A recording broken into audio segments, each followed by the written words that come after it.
Hello everyone and welcome back to Join MNS Academy. Today we are going to do chapter which is S block elements. This is chapter of class 11th. I hope you will able to understand this chapter after this video. Now let's start with S block elements. So firstly we will start with introduction. सो हम सबसे पहले introduction से start कर रहे हैं and introduction में क्या है कि सबसे पहले हम कौन से ग्रुप के एलिमेंट्स को पढ़ने वाले हैं उनके बारे में है। जैसे आपको पता है कि जो पीरियोडिक टेबल होता है उसमें बहुत सारे ग्रुप्स हैं, बहुत सारे पीरियड्स हैं, बट हमें यहाँ पे सिर्फ एस ब्लॉक एलिमेंट्स को पढ़ना है एंड एस ब्लॉक एलिमेंट्स में सिर्फ हमारे दो ग्रुप्स आते हैं जो है ग्रुप 1 एंड ग्रुप 2, जो आप यहाँ पे देख सकते हो। ये बोर्ड पे भी यहाँ पे ग्रुप 1 एंड ग्रुप 2 है। तो हम बस एस ब्लॉक एलिमेंट्स इन दोनों ग्रुप के एलिमेंट्स को ही बोलते हैं एंड हम इनके बारे में ही एस ब्लॉक एलिमेंट्स में पढ़ने वाले हैं। The elements in which last electron enters the outermost s orbit are called s block elements. s block elements has two groups. So जो s block elements होते हैं हम उसको s block elements क्यों बोलते हैं, ये हमारे फर्स्ट पॉइंट में डिफाइन किया है। क्यों कहते हैं हम, बिकॉज जो भी हमारे s block के एलिमेंट्स हैं उनके जो भी लास्ट इलेक्ट्रॉन है या जो वैलेंस इलेक्ट्रॉन है वो s ऑर्बिट में जाता है, इसलिए हम उसे s block elements कह रहे हैं। जैसे कि फर्स्टली जो एग्जांपल है लिथियम का आप देखोगे उसकी जो एटॉमिक नंबर है वो 1 है, सॉरी उसकी 3 है एटॉमिक नंबर। तो उसमें आप देख रहे हो कि जो उसमें 3 इलेक्ट्रॉन होते हैं, तो एक इलेक्ट्रॉन होता है 1s2 में एंड जो दूसरा एलिमेंट होता है वो 2s1 में एंड उसकी जो हमारी इलेक्ट्रॉनिक कॉन्फ़िगरेशन है वो कंप्लीट हो जाती है। और जो आप देख रहे हो कि जो उसका वैलेंस इलेक्ट्रॉन है वो s के शेल में है, इसलिए हम लिथियम को क्या कह रहे हैं, हम लिथियम को कह रहे हैं S block elements. Only lithium ही नहीं, बाकी जो भी हमारे यहाँ पे जितने भी मेटल्स हैं जैसे कि हाइड्रोजन, लिथियम या फिर बेरिलियम, मैग्नीशियम, ये जो भी दोनों ग्रुप के एलिमेंट्स हैं उन दोनों एलिमेंट्स के जो भी वैलेंस इलेक्ट्रॉन होते हैं वो एकदम जो लास्ट एस ऑर्बिटल में ही कंप्लीट होते हैं। मींस उसके बाद जो P, D and F block आते हैं, शेल आते हैं, वहाँ तक नहीं जाते, यहीं पे लास्ट वैलेंस इलेक्ट्रॉन रहता है। देन सेकेंड पॉइंट क्या है, group 1 elements are called alkali metals. They form hydroxide by reacting with water that is strongly alkaline in nature and hence are regarded as alkali metals. So जो हमारे group 1 के elements हैं वो उनको हम क्या कहते हैं, उनको हम कहते हैं अल्कली मेटल्स। और उनको अल्कली मेटल्स क्यों कहते हैं, बिकॉज जब भी वो वाटर के साथ रिएक्ट करते हैं तो वो स्ट्रांगली अल्कलाइन नेचर के हाइड्रोक्साइड प्रोड्यूस करते हैं। जैसे कि लिथियम है, अगर लिथियम को हम वाटर के साथ रिएक्ट कराएंगे तो वो लिथियम हाइड्रोक्साइड फॉर्म करेगा और एक ये बहुत स्ट्रॉन्ग वाटर के साथ रिएक्ट करता है एंड बहुत अल्कलाइन होता है, इसलिए हम इसे अल्कली अर्थ मेटल कहते हैं। Whereas group 2 elements are called alkaline earth metals. The oxides and hydroxides of this group metals are alkaline in nature and exist in earth crust, hence are regarded as alkaline earth metals. So अब हम इन्हें alkaline earth metals क्यों कह रहे हैं, again ये भी react करते हैं वाटर के साथ, हाइड्रोक्साइड फॉर्म करते हैं। अपार्ट फ्रॉम दिस एक और इसका एक इम्पॉर्टेंट फीचर क्या है, वो है कि इसमें जो भी मेटल्स हैं, जो भी हमारे सेकेंड ग्रुप के मेटल हैं जैसे कि ये बेरिलियम, मैग्नीशियम, कैल्शियम, स्ट्रॉन्शियम, ये जो भी हैं ये सारे हमारे अर्थ की क्रस्ट में प्रेजेंट होते हैं और वहाँ से हम इन्हें ऑब्टेन कर सकते हैं, इसलिए हम अल्कलाइन अर्थ मेटल भी कहते हैं। Elements in which the last electron enters the outermost s orbit are called s block elements. s block has two groups. So ये फर्स्ट जो पॉइंट है, ये हम जो भी हमारे एलिमेंट्स हैं उनको s elements, s block element या p block, d block element कह रहे हैं, वो किस बेसिस पे कह रहे हैं उसके लिए डिफाइन किया गया है कि जो s ब्लॉक एलिमेंट्स हैं ये वो एलिमेंट्स होते हैं जिनका लास्ट इलेक्ट्रॉन विच मीन्स जो उनका वैलेंस इलेक्ट्रॉन है वो s ऑर्बिट में जाता है, इसलिए हम उसको क्या कहते हैं, हम उसके कहते हैं S block elements. And S block में कौन से ग्रुप्स आते हैं, एस ब्लॉक में दो ही ग्रुप्स आते हैं, ग्रुप 1 एंड ग्रुप 2। जैसे कि ये डायग्राम है, यहाँ पे आप देख सकते हो कि ये दो ग्रुप हैं, इसमें जो एलिमेंट्स है वो सब एस ब्लॉक एलिमेंट्स हैं।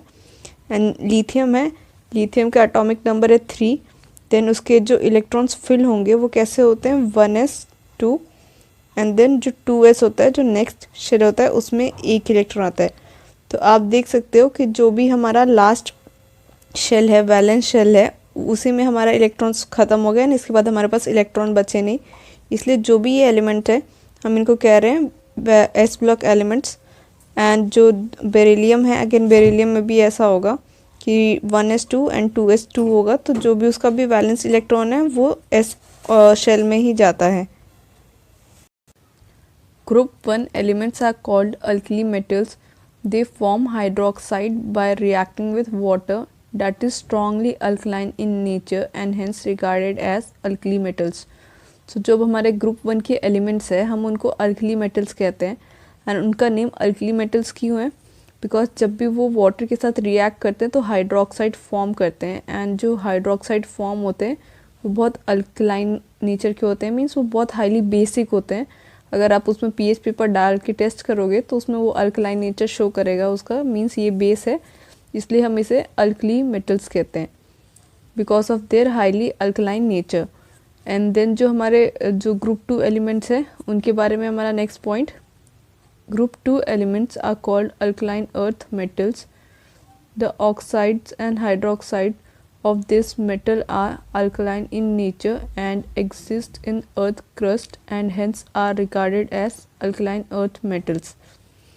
तो अब जो हमारे ग्रुप 2 के एलिमेंट्स हैं हम उनको अल्कलाइन अर्थ मेटल कह रहे हैं। क्यों? अगेन जो इसके भी ऑक्साइड्स फॉर्म होते हैं वो भी अल्कलाइन नेचर के होते हैं। And second important point, why their name is as alkaline metals, because ये जो भी मेटल्स हैं जो ग्रुप 2 के मेटल्स हैं ये जनरली अर्थ की क्रस्ट में प्रेजेंट होते हैं और हमें वहाँ से मिल सकते हैं, इसलिए हमें इसे अल्कलाइन अर्थ मेटल कहते हैं।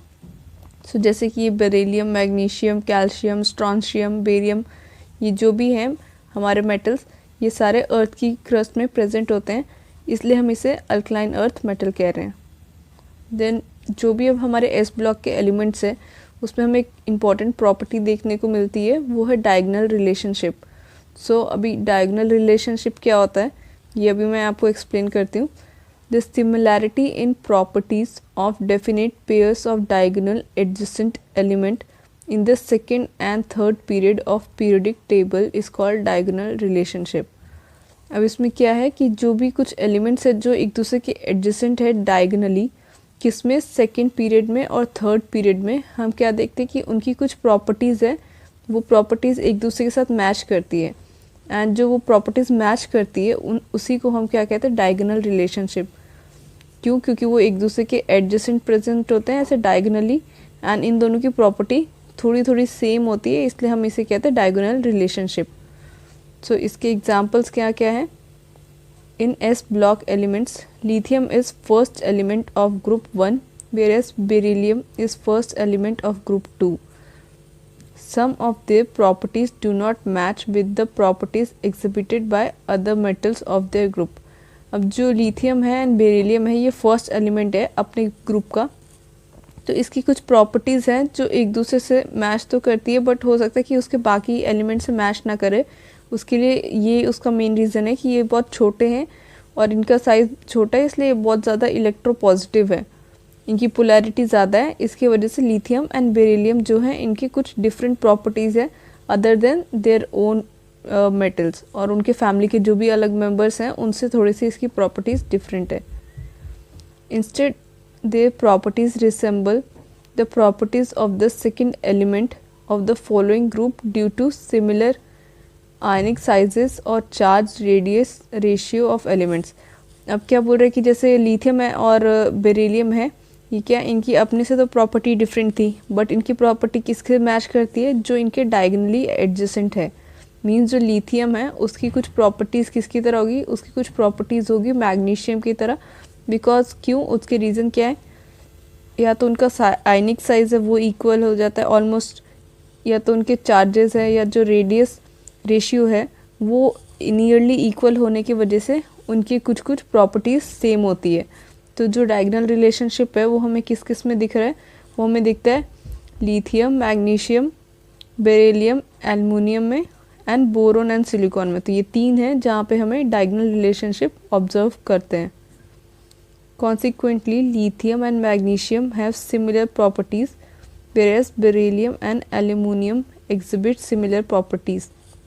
So again ये वही चीज़ें जो मैंने आपको बोली कि एग्जाम्पल क्या है डायगोनल रिलेशनशिप का एंड डायगोनल रिलेशनशिप क्या है। देन अभी नेक्स्ट देखते हैं। Similarity of lithium with magnesium. तो अब जो भी हमारा हम क्यों कह रहे हैं कि डायगोनल रिलेशनशिप शो कर रहा है, उसके लिए हमारे पास प्रूफ भी है, तो वो यहाँ से स्टार्ट हो रहा है। Lithium and magnesium have similar atomic and ionic radii, hence exhibit similar properties. So अब जो लिथियम एंड मैग्नीशियम है उसका जो भी एटॉमिक रेडियाई है, जो एटम का साइज़ है या जो उसका आयन का साइज़ है, वो नियरली इक्वल है, इसलिए इनकी प्रॉपर्टीज सेम है। और यहाँ पे आयनिक रेडियाई है और एक एटॉमिक रेडियाई है, तो इसमें थोड़ा सा डिफरेंस है, वो मैं आपको बता देती हूँ। एटॉमिक रेडियाई तब होता है जब जो भी हमारा एलिमेंट है उसके ऊपर कोई चार्ज नहीं है, एंड आयनिक रेडियाई तब होता है जब उसके ऊपर चार्ज है। मीन्स जब लिथियम के पास जो वैलेंस इलेक्ट्रॉन था, उसने जब वो वैलेंस इलेक्ट्रॉन रिलीज़ कर दिया, अपना लूज़ कर दिया, तो उसके बाद उसके ऊपर एक पॉजिटिव चार्ज आ जाता है, एंड उसका जो आयनिक रेडियाई है वो आप देख सकते हो वो एटॉमिक रेडियाई से डिक्रीज़ हो जाता है। जो हमारे atomic radii and ionic radii में ये डिफरेंस है। अगेन मैग्नीशियम के केस में भी यही है कि जब वो एटम के फॉर्म में है, मीन्स जब उसने अपने इलेक्ट्रॉन्स लूज़ नहीं किए हैं, तब उसका साइज़ है 160 पिकोमीटर, बट जब वो अपने वैलेंस इलेक्ट्रॉन लूज़ कर दे रहा है तो उसका साइज़ हो जाता है 72 पिकोमीटर। तो ये डिफरेंस है ionic radii and atomic radii में। बट बिकॉज आप देख रहे हो कि ये डायगोनल है एक दूसरे के, इसलिए जो लिथियम एंड मैग्नीशियम का जो रेडियाई में डिफरेंस है एटॉमिक रेडियाई में, वो ज़्यादा नहीं है। आप देख सकते हो जस्ट 8 पिकोमीटर्स का डिफरेंस है, एंड आयनिक रेडियाई में तो वो भी एकदम ज़ीरो के हिसाब से मान लो कि ये बहुत कम डिफरेंस है, इसलिए वो एक दूसरे से प्रॉपर्टीज़ शेयर करते हैं अपनी। Both the elements are harder and lighter than other elements. So इस पॉइंट का मतलब ये है कि जो भी एलिमेंट्स हैं हमारे, जैसे लिथियम एंड मैग्नीशियम, ये दोनों क्या, ये हार्ड है, मीन्स इनको ब्रेक करना तो डिफ़िकल्ट है। अलॉन्ग विथ इनकी एक और क्या प्रॉपर्टी है कि ये लाइट वेट होते हैं। लाइट वेट होने की वजह से हम इसका एप्लीकेशन बहुत होता है, और इसके एप्लीकेशन का जब हम पार्ट पढ़ेंगे तो वहाँ पे मैं आपको दिखाऊंगी कि इसकी because of it's harder property, means जल्दी ब्रेक नहीं हो रहा है, एंड इसका वेट भी लाइट है, तो इसकी बहुत सारी एप्लीकेशंस है। देन सेकेंड पॉइंट क्या है, both of them react with air slowly. Means जो भी ये दोनों एलिमेंट है ये एयर के साथ स्लोली रिएक्ट करते हैं, तो ये जल्दी कोरोड नहीं होते, मीन्स इनमें रस्ट लगना या फिर जल्दी ये ख़राब नहीं होते हैं। The oxides and hydroxides of both the elements are less soluble. जो भी ये ऑक्साइड्स या हाइड्रोक्साइड्स फॉर्म करता है वाटर के साथ जब भी रिएक्ट करता है, जैसे मैंने आपको बताया था कि LiOH मीन्स, ये जस्ट मैं एक एग्जांपल के लिए बता रही हूँ कि ये लिथियम है, एंड जब ये रिएक्ट करेगा वाटर के साथ H2O के साथ, तो ये फॉर्म क्या करता है, ये फॉर्म करता है LiOH फॉर्म करता है। और जो ये LiOH फॉर्म होता है ये इनसॉल्युबल होता है वाटर में, बिकॉज ये हाइड्रोक्साइड जो फॉर्म करते हैं ये इनसॉल्युबल होते हैं वाटर में। देन ये जो हाइड्रोक्साइड जो होते हैं, इनको अगर हम हीट करते हैं तो ये वापस टूट के कुछ और कंपोनेंट्स भी फॉर्म कर लेते हैं। देन नेक्स्ट पॉइंट क्या है, both the elements form nitrides by combining directly with nitrogen. So जो लिथियम है एंड मैग्नीशियम है, ये दोनों क्या करते हैं, ये दोनों नाइट्रोजन के साथ रिएक्ट करके नाइट्राइड फॉर्म करते हैं। इसकी रिएक्शन यहाँ पे आपको गिवन है, यहाँ से देख सकते हो कि कैसे जो भी हमारा लिथियम है एंड मैग्नीशियम है, उन दोनों की प्रॉपर्टीज़ एक दूसरे से सिमिलर है। Both lithium oxide and MgO do not produce their super oxide by combining with excess oxygen. सो जो भी हमारे लिथियम है या जो भी अदर मेटल्स हैं, अभी हम आगे जब मेटल्स के केस पूरे पढ़ेंगे उनकी प्रॉपर्टीज़, तो देखेंगे कि वो सुपर ऑक्साइड या पर ऑक्साइड भी फॉर्म करते हैं, but lithium and magnesium super oxide नहीं फॉर्म करते हैं। Chlorides of both lithium chloride and magnesium chloride are soluble in ethanol and deliquescent and crystallise as hydrates. इसका मतलब क्या है कि जो भी हमारे ये दोनों क्लोराइड्स फॉर्म करते हैं, जैसे कि lithium chloride and magnesium chloride, ये इथेनॉल में सॉल्युबल है, इथेनॉल में डालो तो मिक्सअप हो जाएगा। एंड डेलिक्विसेंट का मीन्स क्या होता है कि वो तब तक एब्जॉर्ब, अगर हमने इसे बाहर रखा है तो ये एयर से जो भी है एटमॉस्फेयर है उसको एब्जॉर्ब कर लेगा एंड खुद डिज़ोल्व हो जाएगा। तो डेलिक्विसेंट का मीन्स ये, तो जो हमारे लिथियम क्लोराइड है एंड मैग्नीशियम क्लोराइड है, ये जो भी हमारे अराउंड में एयर है उसको एब्जॉर्ब करके लिक्विड फॉर्म में जा सकते हैं। और जब ये क्रिस्टलाइज होते हैं तो इनके साथ क्रिस्टल में कुछ मॉलिक्यूल्स ऑफ वाटर होते हैं, स्मॉल मॉलिक्यूल्स ऑफ वाटर। तो लिथियम जो है, लिथियम के साथ 2 मॉलिक्यूल्स ऑफ वाटर होता है एंड मैग्नीशियम के साथ 8 मॉलिक्यूल ऑफ वाटर। देन ये तो हमने देखा था अभी लिथियम एंड मैग्नीशियम के बीच में सिमिलैरिटी। अभी सिमिलैरिटी है यहाँ पे जो बेरिलियम एंड एल्युमिनियम का है similarity, but beryllium and aluminium किस ग्रुप का हो जाता है, ये हमारा ग्रुप 2 का हो जाता है। तो ये आगे भी थोड़ा सा मैंने ऐड किया है बट उसके मेजर पार्ट यहाँ पे गिवन है। The charge to radius ratio of beryllium ion is nearly same that of aluminium ion and hence exhibit similar properties. तो इसका why they show similar properties, तो उसका रीज़न यहाँ पे है बिकॉज जो उनका चार्ज रेडियस रेशियो होता है, जो उसके ऊपर चार्ज आ जाता है बेरिलियम के ऊपर आफ्टर लूजिंग 2 इलेक्ट्रॉन्स, और जो उसका साइज़ होता है वो इक्वल हो जाता है एल्युमिनियम के। जब एल्युमिनियम भी अपने इलेक्ट्रॉन्स लूज़ करता है तो इस वजह से वो क्या करते हैं, एक दूसरे से प्रॉपर्टीज़ सिमिलर शो करते हैं। Both remain unaffected by acid due to presence of oxide film on metallic surface। सो जो ये बेरिलियम है एंड एल्युमिनियम है, ये दोनों क्या करते हैं कि जो भी इनके मेटल्स होते हैं तो इसके ऊपर एक ऑक्साइड की फिल्म अपने आप ही आ जाती है। तो ये ऑक्साइड की फिल्म उसको प्रोटेक्ट करती है कि कोई भी एसिड या उसके अलावा हाइड्रोक्साइड या वाटर उसके साथ जल्दी रिएक्ट ना कर सके। तो ये जो ऑक्साइड फिल्म है एक तरीके से उसको डिग्रेड होने से हेल्प करती है।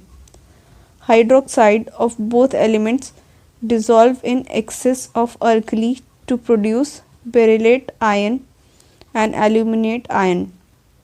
So जो भी हमारे बेरिलियम है एंड मैग्नीशियम है, सॉरी बेरिलियम एंड एल्युमिनियम जो है, जब हम इसको डिज़ोल्व करते हैं हाइड्रोक्साइड में तो क्या फॉर्म करता है, ये बेरिलियम आयन फॉर्म करता है, ये रहा BeOH4, एंड एल्युमिनियम जो आयन है वो भी ऐसी फॉर्म करता है AlOH4, बिकॉज इनकी प्रॉपर्टी है कि ये हाइड्रोक्साइड फॉर्म करेंगे, हाइड्रोक्साइड आयन फॉर्म करते हैं। Chlorides of both of the elements are soluble in organic solvent and act as strong acid, Lewis strong acid. So जो भी हमारे क्लोराइड्स फॉर्म होते हैं बेरिलियम के एंड एल्युमिनियम के, ये ऑर्गेनिक सॉल्वेंट में डिज़ोल्व होते हैं, जैसे हमने लास्ट केस में देखा था इथेनॉल में डिज़ोल्व हो जाते हैं, तो ये भी इसके क्लोराइड्स भी इथेनॉल में डिज़ोल्व हो जाते हैं एंड ये स्ट्रॉन्ग लुईस एसिड भी होते हैं। The ions of both elements have strong tendency to form complexes. So जो हमारे अब बेरिलियम है एंड एल्युमिनियम में ये स्ट्रॉन्ग कॉम्प्लेक्सेस भी फॉर्म करते हैं, जैसे यहाँ पे एग्जांपल में दिया हुआ है BeF4 एंड AlF6। देन अब यहाँ से प्रॉपर्टी स्टार्ट हो जाती है। ये फिजिकल प्रॉपर्टी है अबाउट इलेक्ट्रॉनिक कॉन्फ़िगरेशन कि जो भी अब हमारे अल्कली मेटल्स हैं उनकी इलेक्ट्रॉनिक कॉन्फ़िगरेशन क्या होगी एंड वो कैसे चेंज होती है। The alkali metals have 1 loose held valence electrons. So जो भी हमारे अल्कली मेटल होते हैं उनमें क्या होता है, एक ही वैलेंस इलेक्ट्रॉन होता है और वो लूजली हेल्ड होता है। तो हमें अगर कोई भी इलेक्ट्रॉन रिलीज़ करना होगा या निकालना होगा इस मेटल से तो हम क्या करेंगे, वो जो सबसे पहले वैलेंस शेल का जो लूजली अटैच इलेक्ट्रॉन है हम उसको निकालते हैं।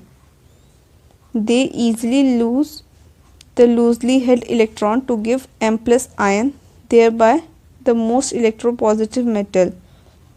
सो जो भी अब ये इलेक्ट्रॉन्स है तो ये क्या करते हैं, जो इनका जो लूजली अटैच इलेक्ट्रॉन है उसको बहुत जल्दी रिलीज़ कर देते हैं एंड M+ की फॉर्म में आ जाते हैं। M+ मीन्स यहाँ पे मेटल के लिए है, M+ फॉर्म में आ जाते हैं, इसलिए ये मोस्ट इलेक्ट्रोपॉजिटिव है। एंड इलेक्ट्रोपॉजिटिव मीन्स क्या है कि जो अपने इलेक्ट्रॉन्स को बहुत जल्दी रिलीज़ कर देता है एंड उसके ऊपर पॉजिटिव चार्ज आ जाता है, इसलिए हम इन मेटल्स को इलेक्ट्रोपॉजिटिव मेटल कहते हैं। तो आप ये इसकी इलेक्ट्रॉनिक कॉन्फ़िगरेशन देख सकते हो, जो भी मेंबर्स है इस ग्रुप के, जैसे कि लिथियम है, सोडियम है, फिर उसके बाद से potassium, rubidium, caesium and francium, इन सब के जो भी वैलेंस इलेक्ट्रॉन है सब एक एक है, हर एस शेल में एक एक इलेक्ट्रॉन आ जाता है, इसलिए हम इसे एस ब्लॉक एलिमेंट का पार्ट ले रहे हैं। सबके वैलेंस शेल में एक ही इलेक्ट्रॉन है। Then atomic and ionic radii of alkali metals की जो भी एटॉमिक रेडियस है या फिर जो मेटल का आयनिक रेडियस है वो कैसे चेंज होता है down the group. In group 1 the atom of the atomic and ionic radii increase down the group.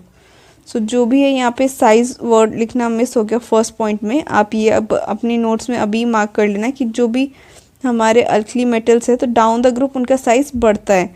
तो वही पॉइंट यहाँ पे लिखा है, अब वो चाहे आयनिक रेडियाई हो या एटॉमिक रेडियाई हो, दोनों डाउन द ग्रुप बढ़ता है। Increase in atomic number increases the size of atom of the element. So जैसे जैसे जो भी हमारे एलिमेंट्स हैं उनका एटॉमिक नंबर बढ़ता है, उसका साइज़ भी बढ़ता है, बिकॉज उसमें नंबर ऑफ़ शेल्स इंक्रीज़ हो जा जैसे उसका हम डाउन द ग्रुप जा रहे हैं तो क्या हो रहा है कि उसमें नंबर ऑफ़ शेल इंक्रीज़ हो रहा है, और नंबर ऑफ़ शेल इंक्रीज़ हो रहा है तो नंबर ऑफ़ इलेक्ट्रॉन्स भी इंक्रीज़ होता है, and because of this automatically उनका साइज़ भी इंक्रीज़ हो जाता है. Ionization enthalpy and hydration enthalpy of alkali metal. Ionization energy is the quantity of energy required to remove loosely bound electron from an atom. So अब ionization enthalpy क्या है, ये first point में explain किया गया है कि ionization एनर्जी है वो मिनिमम एनर्जी है जो हमारा बैलेंस इलेक्ट्रॉन है या जो लूजली बाउंड इलेक्ट्रॉन है उसको रिमूव करने के लिए. तो जितनी एनर्जी हमें लग रही है उस लूजली बाउंडेड इलेक्ट्रॉन को रिलीज़ करने के लिए उस एनर्जी को ही हम आयनाइजेशन एनर्जी या फिर आयनाइजेशन एंथैल्पी कहते हैं. तो अब इसका क्या चेंज होता है, मीन्स डाउन द ग्रुप हम जाते हैं तो कैसे चेंज होता है. Down the group ionisation enthalpy of alkali metal decreases.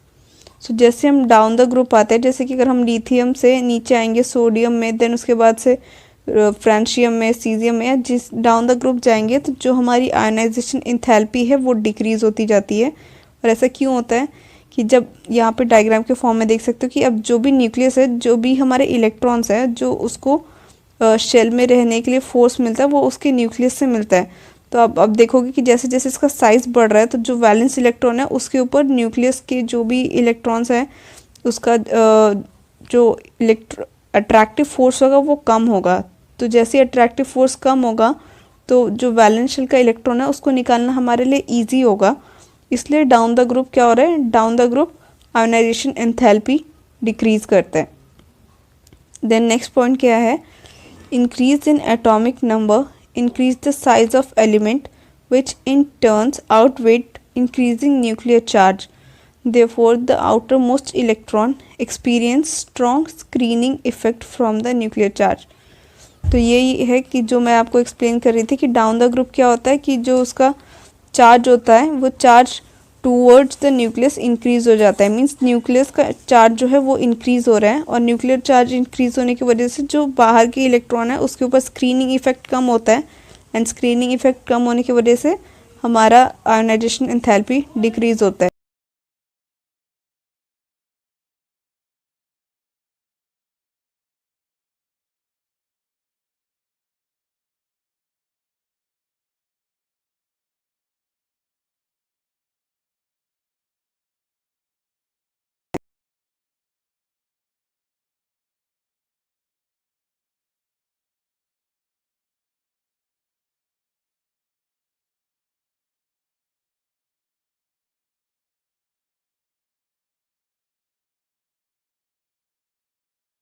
सो अभी हमने आयनाइजेशन एंथैल्पी तो देख ली. अब एक सेकेंड पॉइंट यहाँ पे रह गया था which is hydration enthalpy. And hydration enthalpy क्या है, the energy released as a result of the formation of new bonds between ions and water molecule is called hydration enthalpy. So अब क्या हो रहा है कि जो भी हमारा लिथियम है या जो भी हमारे मेटल्स हैं, अल्कली मेटल्स, जब हम इसको वाटर में डालते हैं तो ये क्या करता है, ये आयंस फॉर्म करता है और वाटर मॉलिक्यूल के साथ बाइंड अप हो जाता है, उसके अपने आसपास सराउंड कर लेता है. तो जो एनर्जी रिलीज़ होती है जब ये बॉन्ड फॉर्म करता है वाटर मॉलिक्यूल के साथ, तो उस एनर्जी को हम हाइड्रेशन एंथैल्पी कहते हैं. एंड डाउन द ग्रुप जो हमारी हाइड्रेशन एनर्जी है वो डिक्रीज़ होती है. जैसे कि लिथियम है, लिथियम की हाइड्रेशन एनर्जी सबसे ज़्यादा होगी, देन होगी सोडियम की, then potassium, rubidium, then caesium. And इसका रीज़न क्या है कि जो लिथियम है, लिथियम का साइज़ स्मॉल है, एंड जो उसके पास जो उसका न्यूक्लियर चार्ज है वो बहुत ज़्यादा है. बिकॉज उसका न्यूक्लियर चार्ज बहुत ज़्यादा है तो जब वो वाटर में जाता है तो जो वाटर में बॉन्ड फॉर्म होते हैं, मीन्स H+ होता है एंड OH- आयंस होते हैं. तो अब ये तो पॉजिटिव है, तो ये क्या करता है कि ये बहुत सारा है, इसका चार्ज भी है वो पूरा कॉन्सेंट्रेटेड है, एंड ये पॉजिटिव चार्ज है. तो जितने भी नेगेटिव चार्ज हैं, मतलब OH नेगेटिव, वो सारे OH नेगेटिव को अपने अराउंड पूरा एक वॉल फॉर्म कर लेगा कि जहाँ पे कोई और अब यहाँ पे कोई आ ही नहीं सकता. यहाँ पे पूरे जगह पे इसके अराउंड OH नेगेटिव ही आ जाएंगे. तो इसको हम हाइड्रेशन एंथैल्पी कहते हैं. बट डाउन द ग्रुप क्या हो रहा है कि जैसे जैसे साइज बढ़ता है तो जो भी न्यूक्लियस का चार्ज होता है, इफेक्टिव न्यूक्लियर चार्ज जो होता है वो कम होता जाता है बिकॉज उसका साइज बढ़ रहा है। तो जो हमारे सीजियम है, सीजियम क्या करेगा, उसका चार्ज तो बहुत कम हो जाएगा एंड उसका साइज बहुत बड़ा हो जाएगा, तो वो बहुत कम OH नेगेटिव को अपने पास अट्रैक्ट कर पाता है। तो इसलिए उसकी जो हाइड्रेशन एनर्जी है वो कम है एंड वो कम अट्रैक्ट कर पाएगा, तो वो कम बॉन्ड फॉर्म करेगा एंड कम बॉन्ड फॉर्म करेगा तो अगेन उसका नेचुरली हाइड्रेशन एंथैल्पी उस जो भी मॉलिक्यूल है या एलिमेंट है उसका कम हो जाएगा। Then physical properties of alkali metals. Alkali metals appear silver white soft. जो भी अल्कली मेटल है वो सिल्वरी और वाइट दिखते हैं। यहाँ पे एंड कुछ गलती से लिख गया, मैं इसको जो भी अभी करेक्शन होगा तब मैं आपको करेक्शन करके इसको करेक्ट फॉर्म में आपको ये मिलेगा। देन नेक्स्ट पॉइंट क्या है, they have low density due to their large size which goes down increasing the group. So जो भी हमारे अल्कली मेटल हैं उनकी डेंसिटी लो है। उसकी डेंसिटी लो क्यों है, बिकॉज डाउन द ग्रुप क्या होता है, उसका साइज बढ़ता जाता है एंड नंबर ऑफ इलेक्ट्रॉन्स जो है वो कुछ जो हमारे शेल में है उसमें इक्वली डिस्ट्रीब्यूट नहीं हो पाते हैं, इसलिए इसकी डेंसिटी लो होती है। Then the melting and boiling point of alkali metal are low. जो अल्कली मेटल्स हैं उनकी मेल्टिंग एंड बॉइलिंग पॉइंट भी लो है। This show that they have week metallic bonding.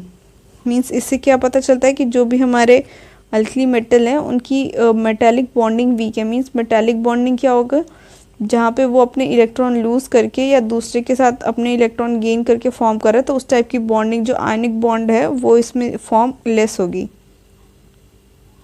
The next, there is weak bonding due to the presence of only single valence electron. So जो अब इसकी metallic bond है वो week क्यों हो रही है, वो वीक इसलिए हो रही है बिकॉज इसमें एक ही वैलेंस इलेक्ट्रॉन होता है। The metal impart colour when exposed to oxidizing flame due to the excitation of outermost electrons to the higher energy level and then return to ground state by emitting radiation. So अब जो भी हमारे alkali metal है, हम जब इसका flame test करते हैं, फ्लेम टेस्ट में क्या करते हैं कि हम एक हमारे पास निक्रोम ट्यूब होती है, उसको हम ऑक्सीडाइजिंग फ्लेम में लेके जाते हैं। जो भी हमारा मेटल होता है ये इसको उसमें थोड़ा सा लेते हैं और उसको हीट करते हैं। जब हम हीट करते हैं तो देखते हैं कि जो भी इलेक्ट्रॉन है वो एक जो पहले ग्राउंड स्टेट में होते हैं, तो बिकॉज जो हीट से जो एनर्जी मिलती है उससे वो एक्साइटेड स्टेट में चले जाते हैं एंड जब वो एक्साइटेड स्टेट में जाते हैं तो एक वो फ्लेम को कलर इमिट करते हैं। तो ये जो कलर है ये इम्पॉर्टेंट है, ये आपको याद रखना पड़ेगा बिकॉज यहाँ से कभी कभी क्वेश्चंस आ जाते हैं कि लिथियम है, अगर हमने लिथियम का फ्लेम टेस्ट किया तो कौन सा कलर आएगा, या फिर सोडियम का कौन सा कलर आएगा, तो इनसे रिलेटेड क्वेश्चन आता है फ्लेम टेस्ट से। तो ये आप यहाँ पे याद कर लेना। यहाँ पे मैंने आपको दिया हुआ है कि कौन सा कलर शो करेगा एंड ये फ्लेम टेस्ट भी है कि कैसा वो कलर दिखता है, उसके लिए भी मैंने यहाँ पे रखा है कि आपको ईजिली याद हो जाएगा। तो लिथियम के लिए कौन सा कलर होता है, क्रिम्सन रेड। सोडियम के लिए येलो। पोटेशियम के लिए वॉयलेट। रुबीडियम के लिए रेड वॉयलेट। देन ये सीजियम के लिए ब्लू है। तो ये कलर है जो फ्लेम टेस्ट में इम्पार्ट होता है।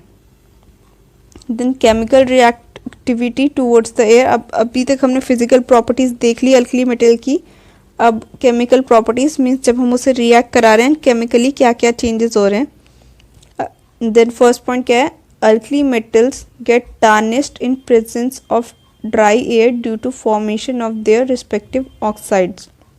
सो जो अल्कली मेटल है जब हम उसे एक ड्राई एयर में रखते हैं तो वो क्या होता है, वो टार्निश हो जाता है। मीन्स उसमें थोड़ी सी काइंड ऑफ हम जैसे कहते हैं ना कोरोजन होता है, जैसे मेटल के लिए कोरोजन कहते हैं बिकॉज उसमें रस्ट फॉर्म हो जाती है। तो अल्कली मेटल से होता है ना उसमें भी एक टार्निशिंग, एक ब्लैक कलर की फिल्म आ जाती है, उसको टार्निशिंग कहते हैं। और वो किसकी वजह से होती है, वो बिकॉज ऑफ जो एटमॉस्फेयर में एयर है उसके वजह से होती है। तो जो अल्कली मेटल्स होते हैं वो टार्निश्ड हो जाते हैं। The metallic oxide so formed further react with moisture to form hydroxides. So जो भी अब ऑक्साइड फॉर्म हुए हैं वो अगेन अब मॉइस्चर पहले वो ऑक्सीजन के साथ रिएक्ट करता है जो भी एटमॉस्फेयर में प्रेजेंट है, तो फिर वो ऑक्साइड फॉर्म कर लेता है। देन जब वो भी एटमॉस्फेयर में जो वाटर प्रेजेंट है, मॉइस्चर प्रेजेंट है, जब उसके साथ रिएक्ट करता है तो वो हाइड्रोक्साइड फॉर्म कर लेता है। The alkali metal burn vigorously in oxygen to form their respective oxides.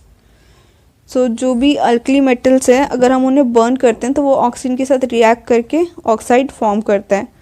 तो यहाँ पे एक एग्जांपल है कि लिथियम है, जब वो रिएक्ट कर रहा है ऑक्सीजन के साथ, मीन्स हम उसे बर्न कर रहे हैं, तो एटमॉस्फेयर में ऑक्सीजन है तो वो ऑक्सीजन के साथ रिएक्ट कर रहा है, तो क्या फॉर्म कर रहा है, Li2O।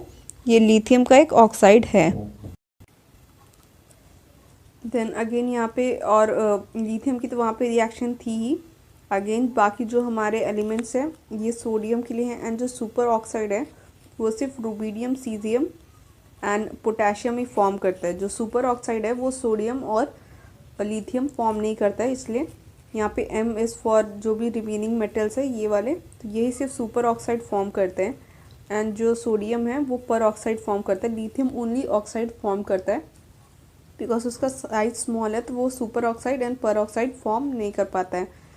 तो ये एक इम्पॉर्टेंट प्रॉपर्टी है सुपर ऑक्साइड या पर ऑक्साइड फॉर्म करना ऑफ लिथियम, या फिर जो भी लिथियम नहीं, of the metals of first group. So ये एक इम्पॉर्टेंट प्रॉपर्टी है, एंड आप इसको याद रखना कि जो सिर्फ ग्रुप 1 के एलिमेंट्स हैं अपार्ट फ्रॉम लिथियम, वही superoxide and peroxide form करते हैं।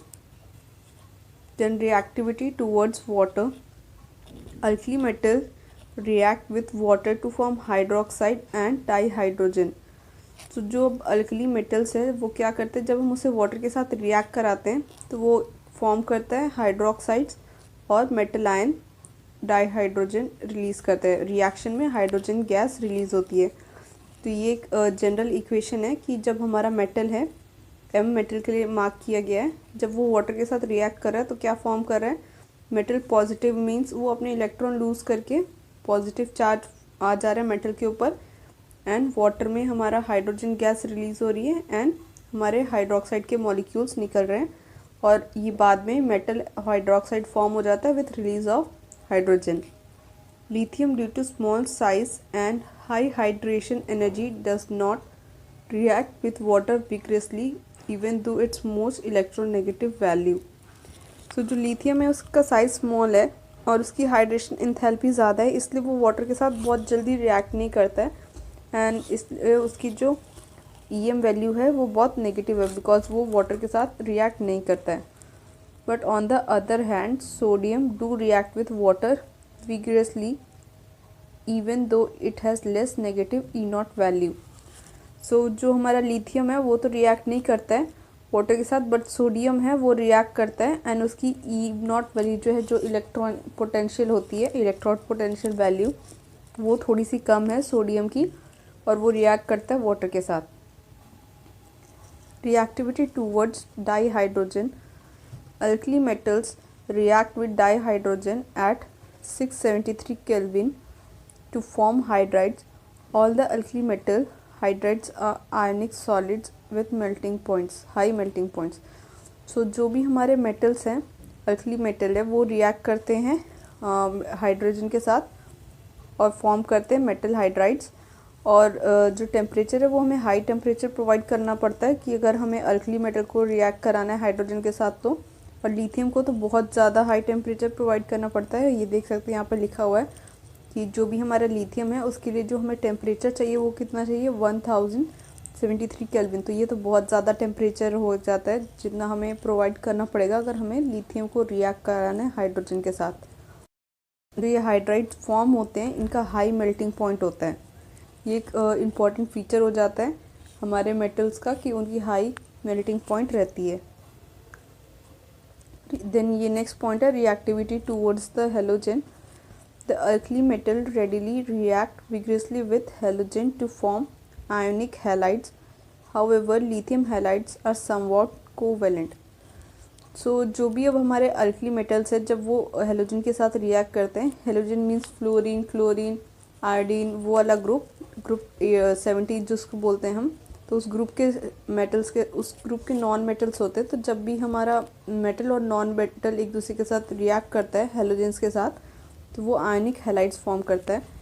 अपार्ट फ्रॉम लिथियम, जो लिथियम है जो वो फॉर्म करता है तो वो थोड़ा सा कोवेलेंट बॉन्ड हो जाता है बिकॉज ऑफ देयर साइज। बाकी जो भी हमारे आयनिक हैलाइड्स फॉर्म होते हैं सारे आयनिक नेचर के होते हैं, मीन्स उसमें पॉजिटिव एंड नेगेटिव चार्ज थोड़ा सा डिफ्रेंशिएटेड होता है। सिर्फ हमारा लिथियम के साथ वो चार्ज का डिफ्रेंसिएशन नहीं होता है, इसलिए वो कोवेलेंट बॉन्ड है। बाकी जितने भी हमारे मेटल्स हैं ग्रुप 1 के, वो सारे आयनिक हैलाइड्स फॉर्म करते हैं। तो इसका रीज़न क्या है कि जो लिथियम है वो कोवेलेंट बॉन्ड फॉर्म कर रहे हैं, तो वो हमारा इस पॉइंट में है extended point. It is because high polarization capacity of lithium ion, the distortion of electron cloud of anion by cation is called polarization. So ये क्यों हो रहा है? जो भी अब हमारा लिथियम है वो क्या कर रहा है, वो उसके पास तो बहुत ज़्यादा इफेक्टिव न्यूक्लियर चार्ज है, तो वो क्या करता है अपने उस चार्ज की वजह से जो भी उसके साथ हेलाइड आता है उसकी क्या करता है, डिस्टॉर्शन ऑफ इलेक्ट्रॉन क्लाउड कर देता है। मीन्स उसके इलेक्ट्रॉन क्लाउड का जो भी शेप है उसको चेंज कर देता है, एंड वो चेंज कर देता है, उसकी वजह से वो कोवेलेंट बॉन्ड फॉर्म कर पाता है। Then reducing nature, alkali metals are strong reducing agents, lithium being most and sodium the least powerful. तो जो अल्कली मेटल्स है वो स्ट्रॉन्ग रिड्यूसिंग एजेंट भी होते हैं। आपने एक एग्जांपल भी पढ़ा होगा, लिथियम एल्युमिनियम हाइड्रोजन का होता है, LiAlH4 का लिथियम एल्युमिनियम हाइड्राइड कहते हैं। ये एक, जब आप ऑर्गेनिक पढ़ोगे तो वहाँ पे ये इंपॉर्टेंट रिड्यूसिंग एजेंट की तरह इसको हम बहुत सारे रिएक्शंस में यूज़ करते हैं। तो जो हमारा लिथियम है वो मोस्ट स्ट्रॉन्गेस्ट रिड्यूसिंग नेचर का मेटल है, और जो सोडियम है वो लीस्ट पावरफुल रिड्यूसिंग मेटल है हमारा। Then solution in liquid ammonia. अब अगर हमारा जो भी मेटल है हम उसको लिक्विड अमोनिया में डिज़ोल्व करते हैं तो वो क्या फॉर्म करता है? The alkali metals dissolve in liquid ammonia and impart a deep blue colour to the solution. So जो भी अल्कली मेटल्स है जब हम उसे लिक्विड अमोनिया में डिज़ोल्व करते हैं तो वो एक डीप ब्लू कलर शो करता है। The color of the solution nature is due to ammoniated electron which absorb energy of the visible region of light and impart blue color to the solution। अभी जो blue colour है वो blue colour क्यों हो जाता है? Because जो भी हमारा अमोनिया है वो विजिबल लाइट से कुछ कलर को एब्जॉर्ब कर लेता है। तो जब वो विजिबल लाइट से कलर एब्जॉर्ब करता है तो वो ब्लू कलर को एब्जॉर्ब करता है, इसलिए जो भी हमारा सॉल्यूशन फॉर्म होता है आफ्टर डिजॉल्विंग अल्कली मेटल वो ब्लू कलर का होता है। तो यहाँ पे ये रिएक्शन भी है कि वो कैसे फॉर्म हो रहा है कि जब हमारा अल्कली मेटल M रिएक्ट करता है सॉल्यूशन के साथ अमोनिया के, तो वो फॉर्म कर देता है ammoniated metal ion, metal cation and ammoniated electron अनायन। तो जो इलेक्ट्रॉन है अनायन है, जो इलेक्ट्रॉन वाला पार्ट है वही विजिबल लाइट को एब्जॉर्ब करता है एंड वो कलर इम्पार्ट करता है हमारे सॉल्यूशन को, जो होता है blue colour. The solution are paramagnetic and liberate hydrogen on standing, which turn result the formation of amide. The blue color is concentrated solution changes to bronze color and becomes diamagnetic. So जब ये blue color होता है तब वो paramagnetic होता है, but अगर हम उस सॉल्यूशन को थोड़ी देर के लिए वैसे ही छोड़ दें तो वो क्या करता है, वो डाईमैग्नेटिक बन जाता है, एंड जब वो डाईमैग्नेटिक बन जाता है तो उसका कलर ब्रॉन्ज कलर में चेंज हो जाता है। तो अगर आपको ये कहीं आपके लैब में क्या पता चांस मिला हो ये करने का, तो आपने देखा होगा कि जो भी हमारा सॉल्यूशन होता है वो पहले बहुत देर तक के लिए ब्लू कलर का रहता है, बट आफ्टर उसमें क्या होता है कुछ चेंजेस हो जाते हैं, एंड जब वो इलेक्ट्रॉन है वो कुछ बॉन्ड फॉर्म कर लेता है, तो उसके बाद वो डाईमैग्नेटिक बन जाता है। जब वो डाईमैग्नेटिक बन जाता है तो उसका कलर ब्रॉन्ज कलर में चेंज हो जाता है। Anomalous properties of lithium. Anomalous behavior of an element refers to the deviation of the properties and behavior of element from its usual or normal behavior. सो अब हम लिथियम जो है उसकी anomalous properties के बारे में पढ़ने वाले हैं। एंड एनामोलस प्रॉपर्टीज़ या बिहेवियर मीन्स क्या होता है कि जो भी हमारा मेटल है, मीन्स जैसे हम यहाँ पे लिथियम के बारे में देखने वाले हैं, तो लिथियम क्या है उसकी कुछ प्रॉपर्टीज़ या उसका कुछ बिहेवियर डिफरेंट है बाकी एलिमेंट से जो उसी की फैमिली के हैं, एंड वो थोड़ा सा अलग है, नॉर्मल नहीं है बाकी से, इसलिए हम उसको एनामलस कह रहे हैं। A different behaviour than other elements, and ये उसका बिहेवियर जो है वो डिफरेंट क्यों है उसके रीजंस है, तो वो यहाँ पे नोटेड है, आप उसको चेक कर सकते हो वो क्या है। This is due to the following reason: exceptionally small size of its atom and ion. So जो भी अब हमारा लिथियम है उसका साइज़ बहुत छोटा है, बहुत स्मॉल है, एंड जब वो आयन के फॉर्म में जाता है तब तो और भी ज़्यादा छोटा हो जाता है। देन सेकंड क्या है, सेकंड रीज़न क्या है जिसकी वजह से उसका एनामोलस बिहेवियर है, वो है हाई पोलराइजिंग पावर। बिकॉज उसका साइज स्मॉल है तो उसका जो पोलराइजिंग पावर है वो बहुत ज़्यादा है, विच मीन्स उसके पास जो भी एलिमेंट आता है अदर देन मीन्स लिथियम के पास कोई भी आप लेके आओगे नॉन मेटल, तो वो क्या करेगा, उसका जो इलेक्ट्रॉन क्लाउड है वो इसको डिस्टॉर्ट कर देगा ईजीली, बिकॉज जो उसका पोलराइजिंग पावर है वो बहुत ज़्यादा है इसलिए। देन नेक्स्ट क्या है, just a second, yes, next ये है कि जो भी लिथियम है वो बहुत हार्ड है अदर मेटल से ऑफ इट्स रिस्पेक्टिव ग्रुप।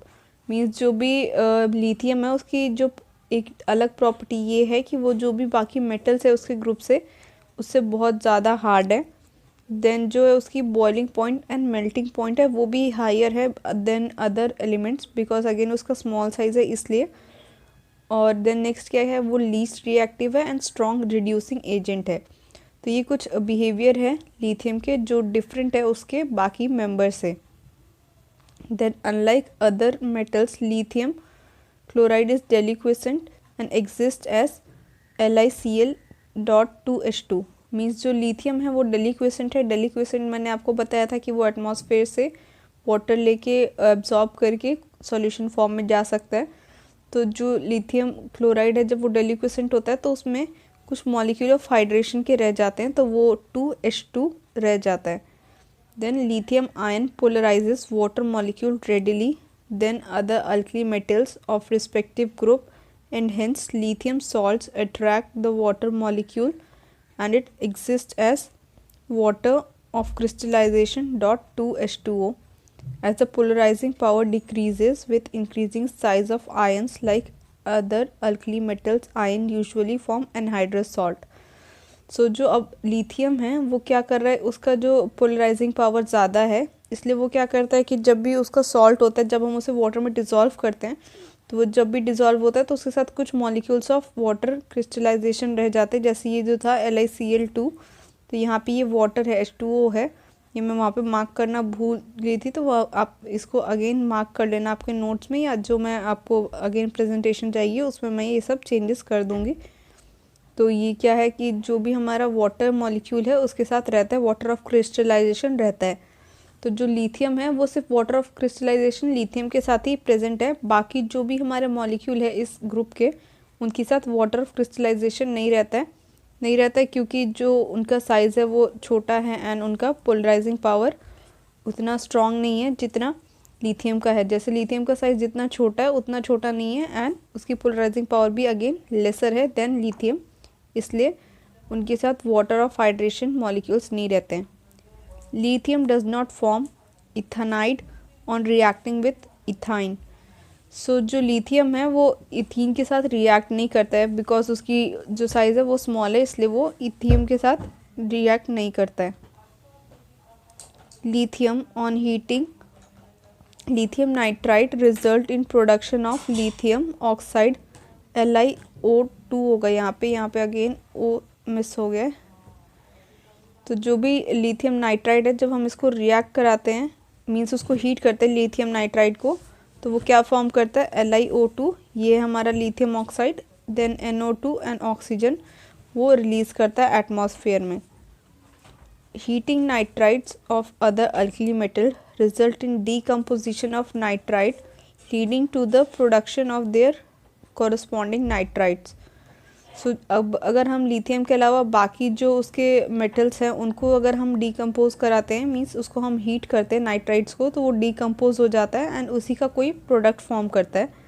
जैसे यहाँ पे एग्जांपल के लिए दिया हुआ है कि लिथियम नहीं है, ये सोडियम नाइट्राइट है, तो जब हमने इसको ब्रेक डाउन कराया तो ये क्या फॉर्म हुआ, सोडियम नाइट्रेट ही फॉर्म हुआ। मीन्स यहाँ पे सोडियम का ऑक्साइड नहीं फॉर्म हुआ, जैसे हमने लिथियम के केस में देखा था यहाँ पे लिथियम ऑक्साइड फॉर्म हुआ था, बट सोडियम के केस में क्या हो रहा है कि सोडियम नाइट्राइट फॉर्म हो रहा है, सोडियम ऑक्साइड नहीं फॉर्म हो रहा है।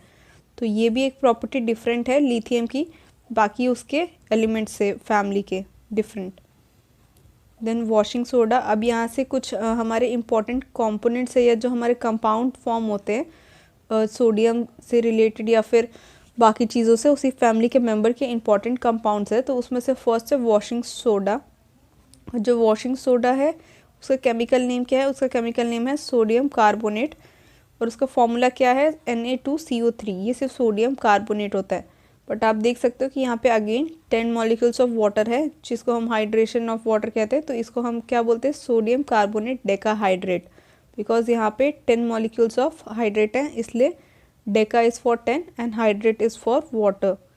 यहाँ पे भी अगेन कुछ मिसिंग है, यहाँ पे इट होना था। It is a crystalline solid existing as hydrate Na2CO3 H2O dot 10H2O। जो हमारा वॉशिंग सोडा है वो वाइट क्रिस्टलाइन सॉलिड है और वो डेकाहाइड्रेट के फॉर्म में प्रेजेंट होता है एटमॉस्फेयर में। On application of heat decahydrate loses water of crystallization and form monohydrate, which becomes completely anhydrous at room temperature above 373 Kelvin and forms white powder called soda ash.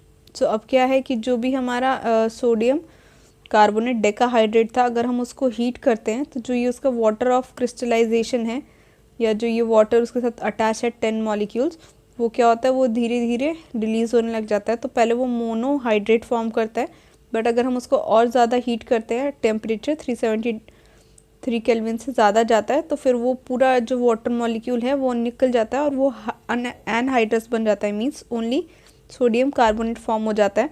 और जब वो only sodium carbonate के form में होता है वो white powder होता है, और उसको हम क्या कहते हैं, उसको हम कहते हैं सोडा ऐश। तो ये यहाँ पे रिएक्शन है कि हमने अपने जो भी था हमारा सोडियम कार्बोनेट डेकाहाइड्रेट, जब उसको हमने हीट किया तो वो सोडियम कार्बोनेट फॉर्म करता है पहले, जहाँ पे हमारा सिर्फ 1 मॉलिक्यूल ऑफ वाटर बचा है, ये मोनोहाइड्रेट वाली कंडीशन है। देन अगर हम इसको फर्दर हीट करते हैं तो फिर ये पूरा आगे यहाँ पे आ जाता है Na2CO3 की फॉर्म में, जो ये एक मॉलिक्यूल है वो भी रिलीज़ हो जाता है अगर हम इसकी फर्दर हीटिंग करते हैं तो अब इसकी एप्लीकेशन मीन्स जो हमारा सोडियम कार्बोनेट है या वॉशिंग सोडा है वो कहाँ कहाँ यूज़ होता है। It is used as softening for water, laundering, cleaning, manufacturing of glass, soap, paper, borax, paints and textiles. So washing soda है, इसका तो एप्लीकेशन बहुत सिंपल है कि जहाँ जहाँ क्लीनिंग पर्पज़ के लिए या वॉशिंग पर्पज़ के लिए यूज़ होगा, ये जहाँ जहाँ पे होगा काम वहाँ पे यूज़ होगा। तो जैसे कि वाटर में यूज़ किया जाता है वाटर क्लीनिंग पर्पज़ के लिए, जहाँ पे फिर लॉन्ड्री में या फिर पेंट्स वगैरह में, पेपर इंडस्ट्री में बहुत जगह यूज़ होता है। एंड उसके अलावा हम इसको लेबोरेटरी में भी यूज़ करते हैं, एज लेबोरेटरी एजेंट की तरह भी इसको बहुत जगह पे यूज़ किया जाता है। Then preparation of washing soda, कि अब जो हमारा वॉशिंग सोडा है हम उसको कैसे फॉर्म करेंगे, उस प्रोसेस को हम क्या कहते हैं, उस प्रोसेस को कहते हैं हम सॉल्वेज प्रोसेस, जिस प्रोसेस से हम अपने वॉशिंग सोडा को प्रिपेयर कर रहे हैं। The solvent process is extensively used for industrial preparation of sodium carbonate, soda ash. This process is named after Ernest Solvay, who developed the process during 1960s. तो ये जो solvent process है, यही process generally factories में use किया जाता है जहाँ पे ये वॉशिंग सोडा बनाया जाता है। एंड इसको सॉल्वेज प्रोसेस क्यों कहते हैं, बिकॉज ये उस साइंटिस्ट का नेम है जिन्होंने इस पूरे प्रोसेस को डेवलप किया था। उनका नाम था अर्नेस्ट सॉल्वे, एंड उनके नाम पे ही इस प्रोसेस का नाम सॉल्वे प्रोसेस रख दिया है। और ये 1860s के टाइम में ये प्रोसेस हमने फाउंड आउट किया था, हमने मीन्स अर्नेस्ट सॉल्वे ने फाउंड आउट किया था। Carbon dioxide react with dissolved ammonia to form ammonium carbonate followed by ammonium hydrogen carbonate. So जो अमोनिया है उसको हम क्या करते हैं, रिएक्ट कराते हैं वाटर के साथ, और कार्बन डाइऑक्साइड भी वहाँ पे रहता है, तो वो पहले अमोनियम कार्बोनेट फॉर्म होता है, देन आफ्टर दिस प्रोसेस वो अमोनियम हाइड्रोजन कार्बोनेट फॉर्म करता है। तो ये यहाँ पे अभी हमारा अमोनियम कार्बोनेट फॉर्म हो गया है। देन अमोनियम कार्बोनेट को अगेन हम उसी वाटर एंड CO2 उसी कंडीशन में रख रहे हैं, तो वो क्या फॉर्म कर रहा है, अब वो फॉर्म कर रहा है अमोनियम हाइड्रोजन कार्बोनेट। तो जो अब अमोनियम हाइड्रोजन कार्बोनेट है हम उसको NaCl के साथ रिएक्ट कराते हैं। तो जब NaCl के साथ रिएक्ट कराते हैं तो वो फॉर्म करता है NH4Cl and NaHCO3। And NaHCO3 क्या है, सोडियम हाइड्रोजन कार्बोनेट, एंड ये अमोनियम क्लोराइड है NH4Cl। हाइड्रोजन जो है, अब जो हमारा यहाँ से हाइड्रोजन है हम इसको डिकम्पोज कराते हैं, जो हमारा सोडियम हाइड्रोजन कार्बोनेट बना है उसको हम डिकम्पोज कराते हैं या हम उसको हीट करते हैं। तो जब वो हीट करते तो वहाँ पे हमारा जो भी वाटर मॉलिक्यूल्स है एंड कार्बन डाइऑक्साइड वो गैस की फॉर्म में निकल जाता है, एंड जो हमारा फॉर्म होता है वॉशिंग सोडा, जो प्रोसेस हमें फॉर्म करना था वो सॉल्वेबल प्रोसेस से हमारा यहाँ पे हमारा प्रोडक्ट मिल जाता है। देन इसका एक पॉइंट यहाँ पे है, but this process can not be use to prepare potassium due to high solubility of potassium bicarbonate and hence difficult to be precipitated by ammonium carbonate to saturated solution of potassium. So जो ये salvage process है ये हमने washing soda के लिए तो use कर लिया प्रिपेयर करने के लिए, विच इज़ Na2CO3। तो हम ये प्रोसेस पोटेशियम के साथ यूज़ नहीं कर सकते, बिकॉज जो पोटेशियम है वो जो हमारा ये सॉल्यूशन है अमोनिया का, उस सॉल्यूशन में बहुत ज़्यादा डिज़ोल्व हो जाता है, मीन्स जल्दी उसमें से बाहर आता नहीं है। तो हम वहाँ पे उसे प्रेसिपिटेट कराने के लिए बहुत सारे अलग से प्रोसेस करने पड़ेंगे, तो वो कॉस्ट इफ़ेक्टिव नहीं होगा अगर हमें KCO3 फॉर्म करना है तो। इसलिए हम इस प्रोसेस को सिर्फ सोडियम के लिए यूज़ करते हैं, पोटेशियम के लिए यूज़ नहीं करते हैं। Then sodium chloride, chemical formula of sodium chloride is NaCl। ये तो सबको ही पता होगा कि जो सोडियम क्लोराइड है उसका नॉर्मल जो फार्मूला है या केमिकल फार्मूला है वो है NaCl, एंड इसको कॉमन सॉल्ट भी कहते हैं। एंड अब इसका जो प्रिपरेशन है वो देखते हैं कि इसको प्रिपेयर कैसे किया जाता है। Sodium chloride is derived by mining the deposit of crystallization of brine solution. तो जो सोडियम क्लोराइड है वो कहाँ से फॉर्म होता है, वो ब्राइन सॉल्यूशन से फॉर्म होता है। Brine solution is produced as a result of dissolution of deposits in water. It contains sodium sulfite and calcium sulfate. So जो फिर जो ब्राइन सॉल्यूशन होता है हम उससे हमारा सोडियम क्लोराइड फॉर्म कर रहे हैं। एंड बाई सॉल्यूशन जो होता है ब्राइन सॉल्यूशन, उसमें क्या क्या चीज़ें होती हैं, तो उसमें बहुत सारा सोडियम सल्फेट होता है एंड कैल्शियम सल्फेट होता है। Calcium chloride and magnesium chloride being deliquescent exit as impurities of brine solution। सो जो हमारा ब्राइन सॉल्यूशन है उसमें इम्प्यूरिटीज़ की फॉर्म में हमारा calcium chloride and magnesium chloride भी होता है। तो हम क्या करते हैं, पहले उसको इवापोरेट कराते हैं। Evaporation of brine solution followed by formation of crystal containing the impurities. So जो हम क्या करते हैं कि जो हमारा ब्राइन सॉल्यूशन है पहले उसको इवापोरेट करते हैं एंड उसके क्रिस्टल फॉर्म करते हैं। तो जब वो इवापोरेट हो जाता है तो उसमें से कुछ जो हमारे ये जैसे कि इम्प्यूरिटीज़ है वो कुछ इम्प्यूरिटीज़ चली जाती है। तो जो हमारा क्रिस्टल होता है उसकी हम फिल्ट्रेशन करते हैं। Filtration of this solution by adding small amount of water followed by saturation of solution with hydrogen chloride gas give pure sodium chloride. So अब जो हमारा आफ्टर इवापोरेशन जो भी हमारा क्रिस्टल फॉर्म हुआ था उसमें हम थोड़ा सा वाटर डालते हैं एंड उसकी सैचुरेशन कराते हैं, मीन्स उस सॉल्यूशन में हम हाइड्रोजन क्लोराइड गैस को पास करते हैं, बहुत ज़्यादा हाइड्रोजन क्लोराइड गैस पास करते हैं। तो आफ्टर दिस प्रोसेस हमारे पास sodium chloride, pure sodium chloride form हो जाता है। It melts at 1081 Kelvin. It is used as common salt or table salt. It is used for preparation of Na2O2, NaOH and Na2CO3. सो अब ये कुछ properties हैं हमारे सोडियम क्लोराइड की कि वो प्रिपरेशन में यूज़ होता है किसके, N2O2 के, NaOH या फिर Na2CO3 के लिए। Then caustic soda, caustic soda is NaOH। तो ये जैसे इसके नेम्स है, जैसे कॉस्टिक सोडा है, वॉशिंग सोडा है, तो ये कॉमन नेम्स भी आपको याद करने पड़ेंगे along with chemical names, because हो सकता है कभी कभी आपसे पूछ लिया जाता है कि कौन सा केमिकल नेम है या कौन सा उसका कॉमन नेम है। तो ये आप अगेन यहाँ पे इसे याद कर लेना। It is white translucent solid that melts at 591 Kelvin. It readily dissolves in water and gives a strong alkaline solution. सो जो NaOH है ये भी मेल्ट करता है 591 Kelvin पे, मीन्स इसका टेम्परेचर भी थोड़ा सा ज़्यादा है जो हमें इसको मेल्ट करने के लिए चाहिए। एंड ये डिज़ोल्व कर जाता है वाटर में, एंड डिज़ोल्व होने के बाद ये अल्कलाइन सॉल्यूशन फॉर्म करता है, मीन्स ये बेसिक नेचर का हो जाता है। The crystal of sodium hydroxide are deliquescent. जो क्रिस्टल होते हैं NaOH के वो भी अगेन एटमॉस्फेयर से वाटर को एब्जॉर्ब करके सॉल्यूशन के फॉर्म में आ सकते हैं। It reacts with CO2 in atmosphere to form Na2CO3। So जो अब NaOH है या जो कॉस्टिक सोडा है वो अगर रिएक्ट कर जाता है CO2 के साथ जो एटमॉस्फेयर में प्रेजेंट है तो ये Na2CO3 फॉर्म करता है। It is used in manufacturing of soap, paper, pure fat, oils and artificial silk. So जो हमारा अभी NaOH है या जो कॉस्टिक सोडा है वो यूज़ होता है पेपर, सोप या फिर ये फैट्स, ऑयल और इन सब चीज़ों को फॉर्म करने के लिए। The wide variety of chemicals are produce using NaOH। सो जो NaOH है उसको हम बहुत सारे केमिकल प्रिपरेशन में भी यूज़ करते हैं। It is also use in refining of petroleum and purification of bauxite. So जो अब हमारा NaOH है उसको हम पेट्रोलियम रिफाइनिंग के प्रोसेस में भी यूज़ करते हैं, एंड जो बॉक्साइट होता है ये एक और है, उसकी प्यूरिफिकेशन में भी यूज़ होता है। एंड उसके अलावा ये लैब में भी यूज़ होता है, लेबोरेटरी रिएजेंट की तरह भी हम बहुत सारे अपने रिएक्शंस में इसको यूज़ करते हैं। Next is baking soda. The chemical name of baking soda is sodium hydrogen carbonate. तो अब जब हम नेक्स्ट अपना इम्पॉर्टेंट कंपोनेंट ऑफ या important compounds of group 1 elements देखने वाले वो है बेकिंग सोडा। इसका केमिकल फार्मूला है NaHCO3 एंड इसको हम सोडियम हाइड्रोजन कार्बोनेट भी बोलते हैं। The next point is it exist as white crystalline powder.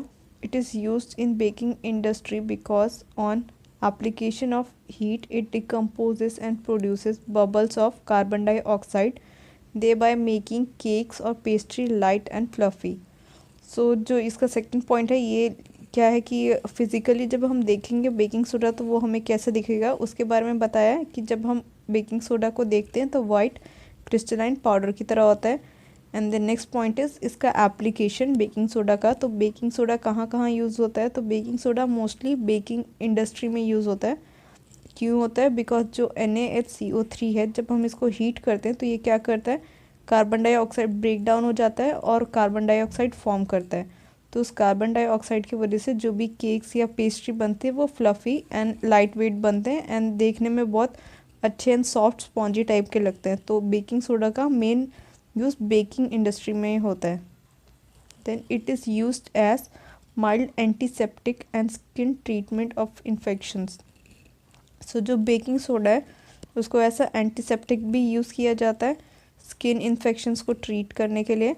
उसके अलावा ये फायर एक्सटिंग्विशर में भी रहता है कि जब हमें ऑक्सीजन का सप्लाई कट करना होता है तो हम कोई ऐसी चीज़ डालते हैं जिसमें कार्बन डाइऑक्साइड ज़्यादा हो, बिकॉज कार्बन डाइऑक्साइड फायर को स्टॉप कर देता है। तो फायर एक्सटिंग्विशर का भी एक इम्पॉर्टेंट कंपोनेंट होता है NaHCO3 which is baking soda. It is prepared by saturating with ammonia and passing CO2 in the liquid. So ये कैसे फॉर्म होता है, जब NaCl में हम NaCl को हम अमोनिया में डिज़ोल्व करते हैं एंड देन वहाँ पे वाटर एंड CO2 पास करते हैं, तब ammonium chloride and NaHCO3 which is sodium hydrogen carbonate form होता है। फिर जो सोडियम हाइड्रोजन कार्बोनेट है ये लेस सॉल्यूबल होता है सॉल्यूशन में, तो इसलिए हम इसे इवापोरेट करके या फिर हम इसको डिस्टिलेशन के प्रोसेस से भी हम इजीली सेपरेट आउट कर सकते हैं। देन अब हमने जो भी हमारे अल्कली मेटल्स थे उनको कंप्लीट कर लिया है। तो अब जो हमारे अल्कलाइन अर्थ मेटल है उनके बारे में अब हम स्टार्ट कर रहे हैं। तो फर्स्ट पॉइंट उनकी जनरल इलेक्ट्रॉनिक कॉन्फ़िगरेशन से रिलेटेड है एंड कि उनकी इलेक्ट्रॉनिक कॉन्फ़िगरेशन कैसी होती है। तो अगेन बिकॉज ये भी S ब्लॉक एलिमेंट्स हैं तो इनकी भी वैलेंस शेल में 2 इलेक्ट्रॉन्स है, और ये रिपूल की डाउन द ग्रुप आप देख सकते हो कि उनका साइज़ बढ़ रहा है because number of shell and electrons बढ़ रहे हैं। तो first point is the general electronic configuration of all alkaline earth metal is NS2। So जो भी हमारे अल्कलाइन अर्थ मेटल हैं उनकी जनरल इलेक्ट्रॉनिक कॉन्फ़िगरेशन क्या है, वो है NS2। The elements have 2 valence electron in the outermost S subshell level.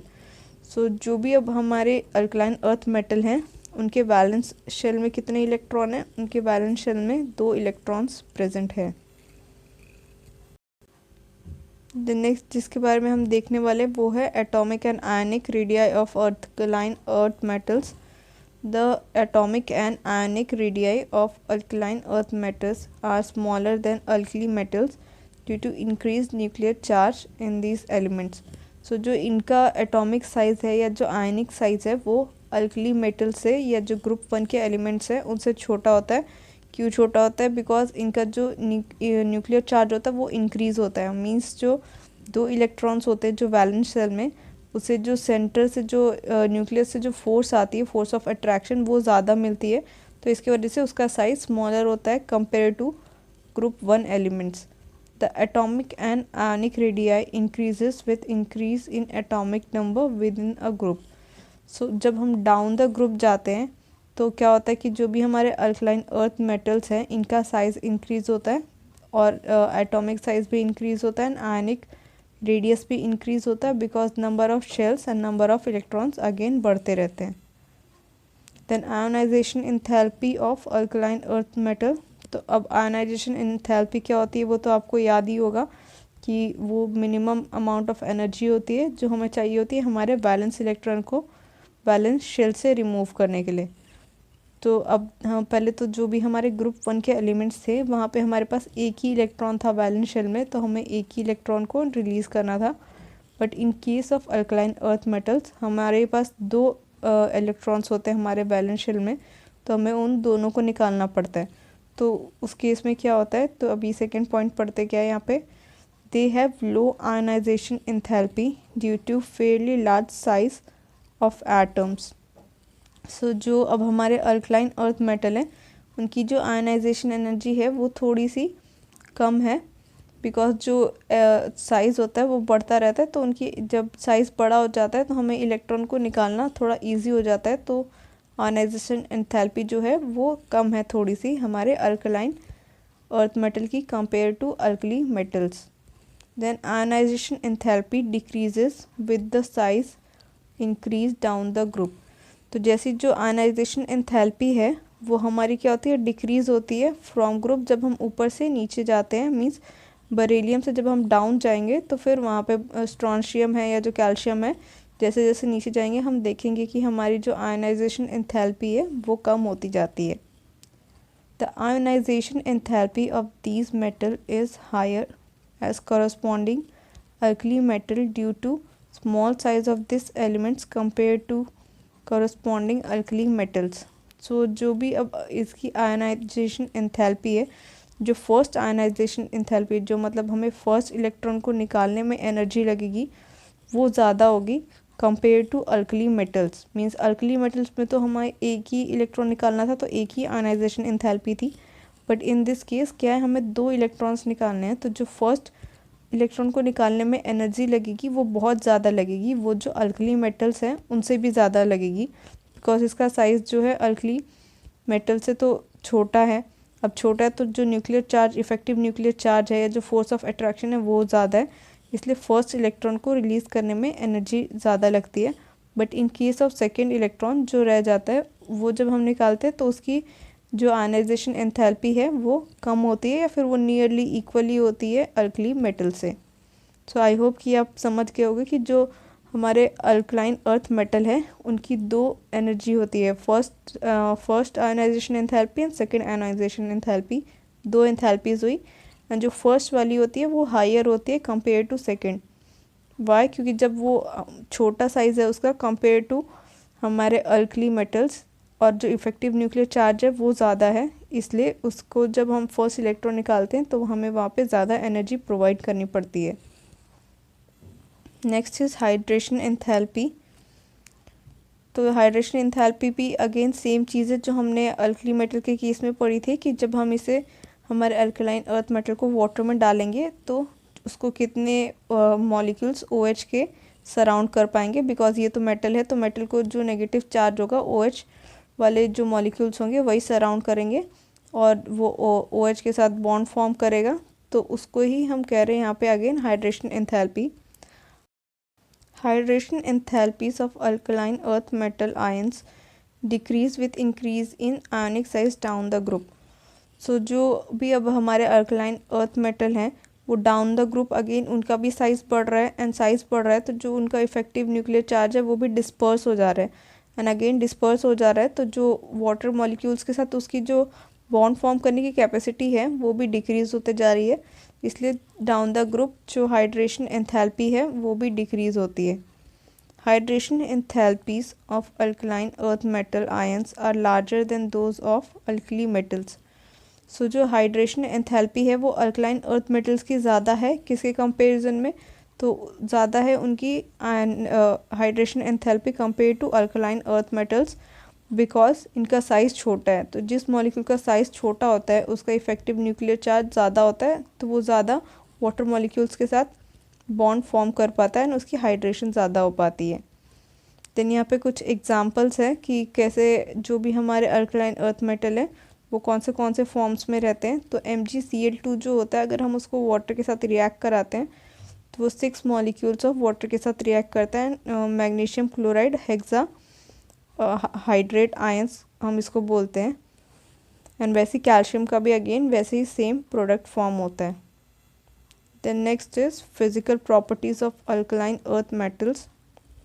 The alkaline earth metals are silvery white, soft and lustrous। तो ये प्रॉपर्टी है कि जो अल्कलाइन अर्थ मेटल है वो भी silvery white, soft and lustrous होते हैं। जैसे हमारे सिल्वरी वाइट हमारे अल्कलाइन अर्थ मेटल्स होते थे, सेम वैसे ही। But they are somewhat harder than alkali metals. But again जैसे हमारे अल्कली मेटल्स थोड़े से हार्ड थे, ये भी उससे भी ज़्यादा हार्ड है। Beryllium and magnesium are greyish in colour. जो बेरिलियम एंड मैग्नीशियम है उसका कलर थोड़ा सा डिफरेंट है, वो थोड़ा सा ग्रेइश अपीयर होता है। Melting and boiling point of these metals are higher than corresponding alkali metals. So जो अब अल्कली मेटल थे उनके कंपैरेटिवली इनकी मेल्टिंग एंड बॉइलिंग पॉइंट भी ज़्यादा है, बिकॉज अगेन इसका साइज़ स्मॉल होगा। जहाँ पे भी साइज़ स्मॉल होगा वहाँ पे melting and boiling point high हो जाता है। तो अगेन अल्कली मेटल से अल्कलाइन अर्थ मेटल का मेल्टिंग एंड बॉइलिंग पॉइंट ज़्यादा है। When exposed to flame, calcium, strontium and barium imparts brick red, crimson and apple green color। तो जैसे कि अल्कली मेटल्स के केस में देखा था हमने कि जब हम उनका फ्लेम टेस्ट करते हैं तो वो सब कुछ ना कुछ कलर इम्पार्ट करते हैं फ्लेम पे, रिड्यूसिंग फ्लेम पे। But in case of group 2 यहाँ पे कुछ एलिमेंट्स ही कलर शो करते हैं। जैसे कैल्शियम में वो ब्रिक रेड कलर शो करता है, स्ट्रॉन्शियम एप्पल ग्रीन, एंड उसके अलावा जो जो क्रिम्सन रेड है वो स्ट्रॉन्शियम का है, और जो कैल्शियम है उसका ब्रिक रेड है, एंड जो बेरियम है उसका एप्पल ग्रीन कलर है। They impart characteristic colour due to excitation of electron to higher energy level and then dropping back to the ground state. So again जैसे उस case में भी हमने देखा था कि जो इलेक्ट्रॉन एक्साइट होता है तभी वो एक डिफरेंट वेवलेंथ की लाइट को एब्जॉर्ब करता है एंड उसके बाद कलर इम्पार्ट करके वापस वो ग्राउंड स्टेट में आ जाता है। But beryllium and magnesium do not impart colour due to their very small size. So जो हमने ये फ्लेम टेस्ट देखा ये बेरिलियम एंड मैग्नीशियम के केस में नहीं होता है, बिकॉज उनका साइज़ स्मॉल है। तो अगेन वो कोई इलेक्ट्रॉन को जल्दी से ना ग्राउंड स्टेट से हाई स्टेट में जाके जल्दी से वहाँ पे कोई कलर एमिट नहीं कर पाते हैं। The elements emit this energy in form of visible light. So जो भी हमारे मॉलिक्यूल्स है जो एनर्जी एब्जॉर्ब कर रहे हैं, जो रिलीज़ कर रहे हैं उसके बाद, तो वो विजिबल लाइट के फॉर्म में एनर्जी को एमिट करते हैं, इसलिए हम जो फ्लेम का डिफरेंट कलर चेंजेस होते हैं हम उसे देख पाते हैं। They have high electrical and thermal conductivities. So एक ये अगेन इम्पॉर्टेंट उनका प्रॉपर्टी है जो हमारे अल्कली मेटल्स में नहीं था बट हमारे अल्कलाइन अर्थ मेटल में है, कि उनके पास high electric and thermal conductivity भी प्रेजेंट है, जो हमारे अल्कली मेटल्स में नहीं थी। Chemical properties of alkaline earth metal.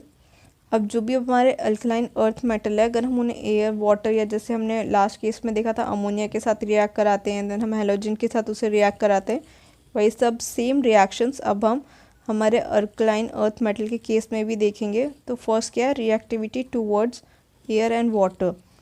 Alkaline earth metal burn in oxygen to form the monoxide MO, which except in case of BeO have rock salt structure. So जो भी अब हमारे अल्कलाइन अर्थ मेटल है, तो जब हम उसे heat करते हैं ओपन में एयर में इन प्रेजेंस ऑफ ऑक्सीजन, तो वो MO मतलब मेटल कोई भी होगा एंड ऑक्सीजन के साथ वो मोनोऑक्साइड फॉर्म करता है। बट जो हमारा बेरियम है, because of its small size, वो रॉक सॉल्ट टाइप का स्ट्रक्चर फॉर्म करता है। Beryllium and magnesium are kinetically inert and to oxygen and water due to oxide film on their surface. So जो ये beryllium and magnesium है ये बहुत inert है, ऑक्सीजन एंड वाटर के साथ जल्दी रिएक्ट नहीं करते हैं। एंड ये रिएक्ट क्यों नहीं करते हैं? बिकॉज इसके ऊपर एक ऑक्साइड की लेयर फॉर्म हुई होती है, तो वो जो ऑक्साइड की लेयर होती है वो इन्हें स्टॉप करती है वाटर या फिर एयर के साथ रिएक्ट करने के लिए। Powder beryllium Burns brilliantly on ignition in air to give BeO and Be3N2। सो जो पाउडर्ड बेरिलियम होता है वो क्या करता है कि वो बहुत अच्छे से बर्न होता है, एंड जब वो बर्न होता है तो बेरिलियम ऑक्साइड फॉर्म करता है एंड Be3N2 फॉर्म करता है। मीन्स वो नाइट्रोजन जो एटमॉस्फेयर होता है उसके साथ भी रिएक्ट करके ये कंपाउंड फॉर्म करता है। Reactivity towards the halogen except for beryllium highlights all other halides of alkaline earth metal are ionic in nature. Beryllium halides are essentially covalent and soluble in organic solvents। सो जो barium को छोड़ के बाकी जितने भी alkaline earth metal के halides form होते हैं, मीन्स जब वो फ्लोरीन क्लोरीन आयोडीन के साथ रिएक्ट करता है तो जो वो फॉर्म करता है वो आयोनिक होते हैं नेचर के। बट जब बेरिलियम हैलाइड्स फॉर्म होते हैं तो वो कोवैलेंट फॉर्म होते हैं because of size of beryllium. And उसके अलावा ये ऑर्गेनिक सॉल्वेंट में भी इजीली डिज़ोल्व हो जाते हैं। Salts of oxo acid alkaline earth metal also form salts of oxo acid. Some of these are carbonates. Means जब जो भी अब हमारे अल्कलाइन अर्थ मेटल्स है वो और क्या क्या फॉर्म करते हैं, वो ऑक्सो एसिड्स में उनका कार्बोनेट्स एंड सल्फेट्स फॉर्म होते हैं। तो कार्बोनेट्स कैसे फॉर्म होते हैं? Carbonates of alkaline earth metal are soluble in water and can be precipitated by addition of sodium or ammonium chloride solution to solution of soluble salt of these metals। So जो भी alkaline earth metal है वो insoluble होते हैं water में, और insoluble हैं तो इसलिए हम इसे easily precipitate out भी कर सकते हैं, इसे बाहर निकाल सकते हैं during its preparation। तो हम इसको सेपरेट करने के लिए या प्रेसिपिटेट करने के लिए क्या करते हैं, हम उस सॉल्यूशन में जहाँ पे कार्बोनेट प्रेजेंट है उसमें हम अमोनियम कार्बोनेट या फिर सोडियम कार्बोनेट ऐड करते हैं। तो जब हम ये ऐड करते हैं तो जो भी हमारा सॉल्ट होता है वो इजीली प्रेसिपिटेट हो जाता है, मेटल का salt. Then sulphates the sulphates of alkaline earth metals are all white solids and stable to heat. PeSO4 and MgSO4 are readily soluble in water। So जो सल्फेट्स फॉर्म होते हैं वो white colour के होते हैं और बहुत स्टेबल होते हैं, मींस कि अगर हम उसे हीट करते हैं तो वो जल्दी डिकम्पोज नहीं होते हैं। और BeSO4 और MgSO4 जो है वो वाटर में इजीली सॉल्यूबल हैं, बहुत जल्दी सॉल्यूबल हो जाते हैं। The solubility decreases from CaSO4 to BaSO4।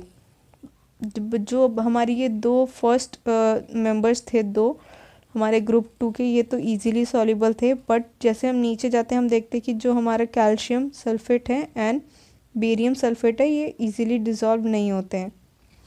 The greater hydration enthalpy of Be2+ and Mg2+ ion overcome the latest enthalpy factor and therefore their sulphates are soluble in water. So जो ये BeSO4 है and MgSO4 है, इसमें जो Be and Mg2+ है इनका जो hydration enthalpy है वो बहुत ज़्यादा होता है। तो बिकॉज इनका हाइड्रेशन एंथैल्पी या इनकी पोलराइजेशन पावर इतनी ज़्यादा है कि वो जो उनका नॉर्मल स्ट्रक्चर होता है लैटिस स्ट्रक्चर उसको ब्रेक करके ये जल्दी से इजीली वाटर के साथ फॉर्म हो जाते हैं, बॉन्ड्स फॉर्म कर लेते हैं एंड जल्दी डिज़ोल्व हो जाते हैं। Nitrates The nitrates are made by dissolution of carbonates in dilute nitric acid।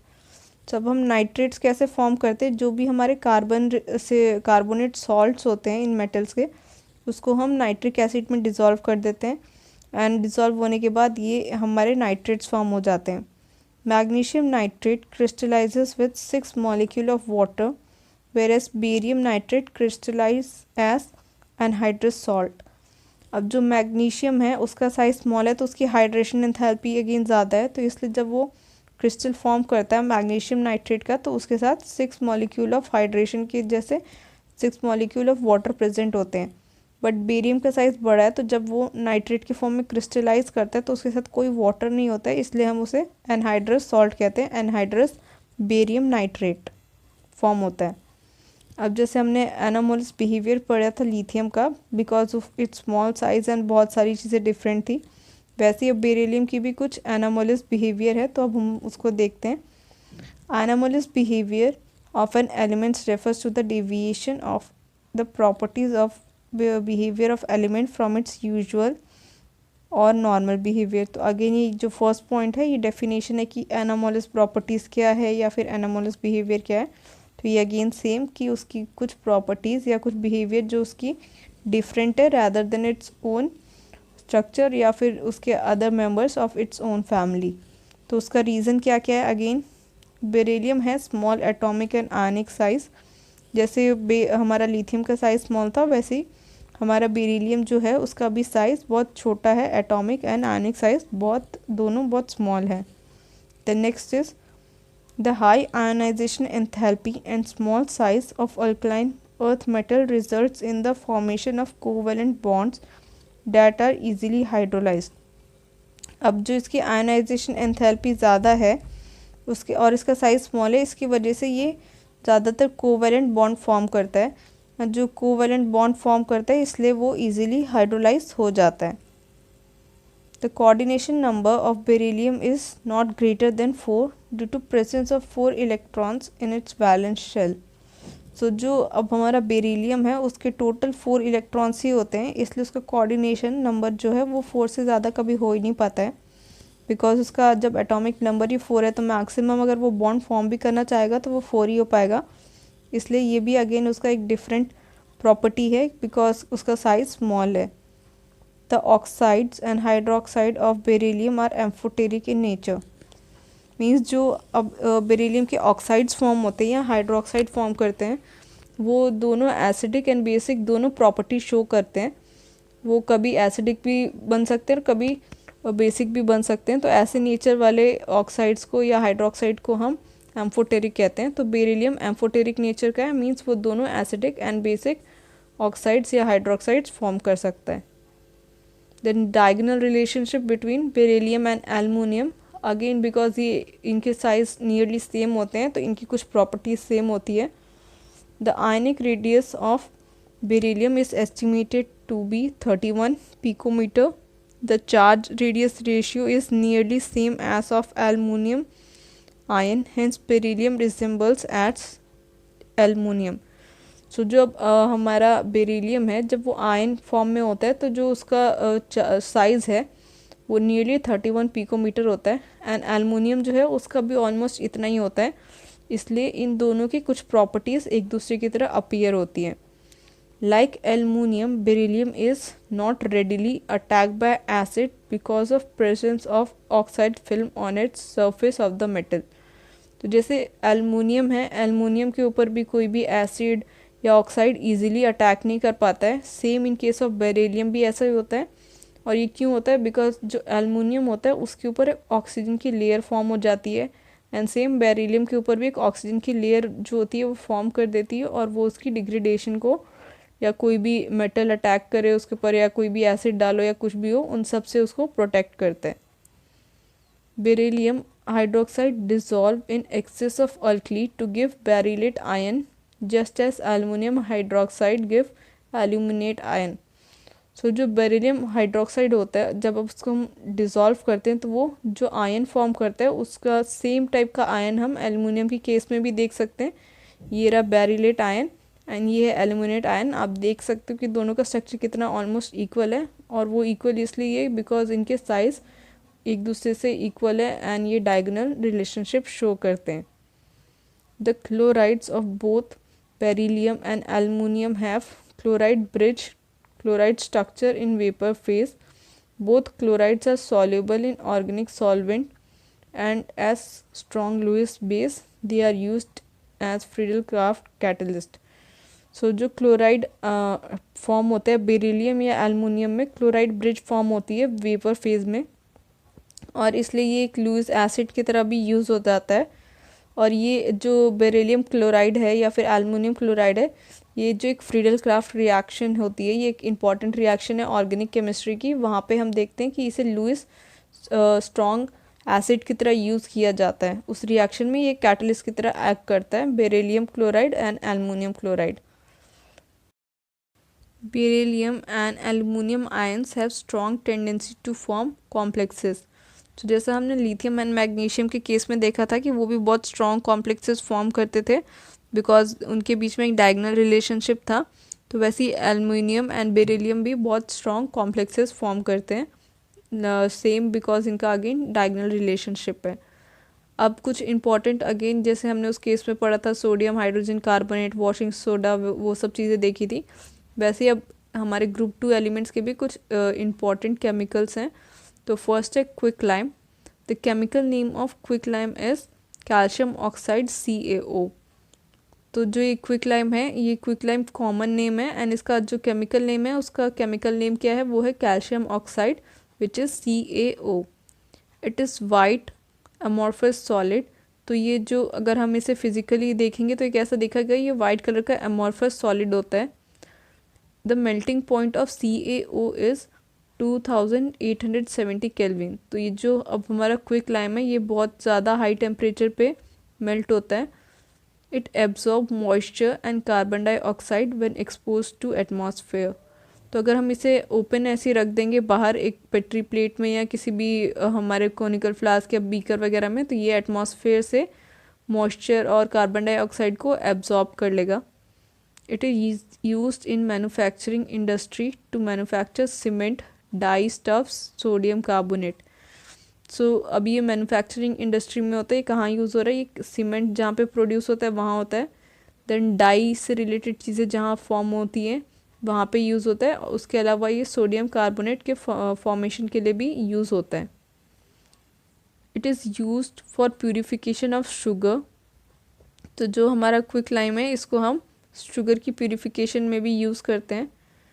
It is prepared by heating limestone which is CaCO3 in a kiln at temperature of 1070 to 12,070 kelvin.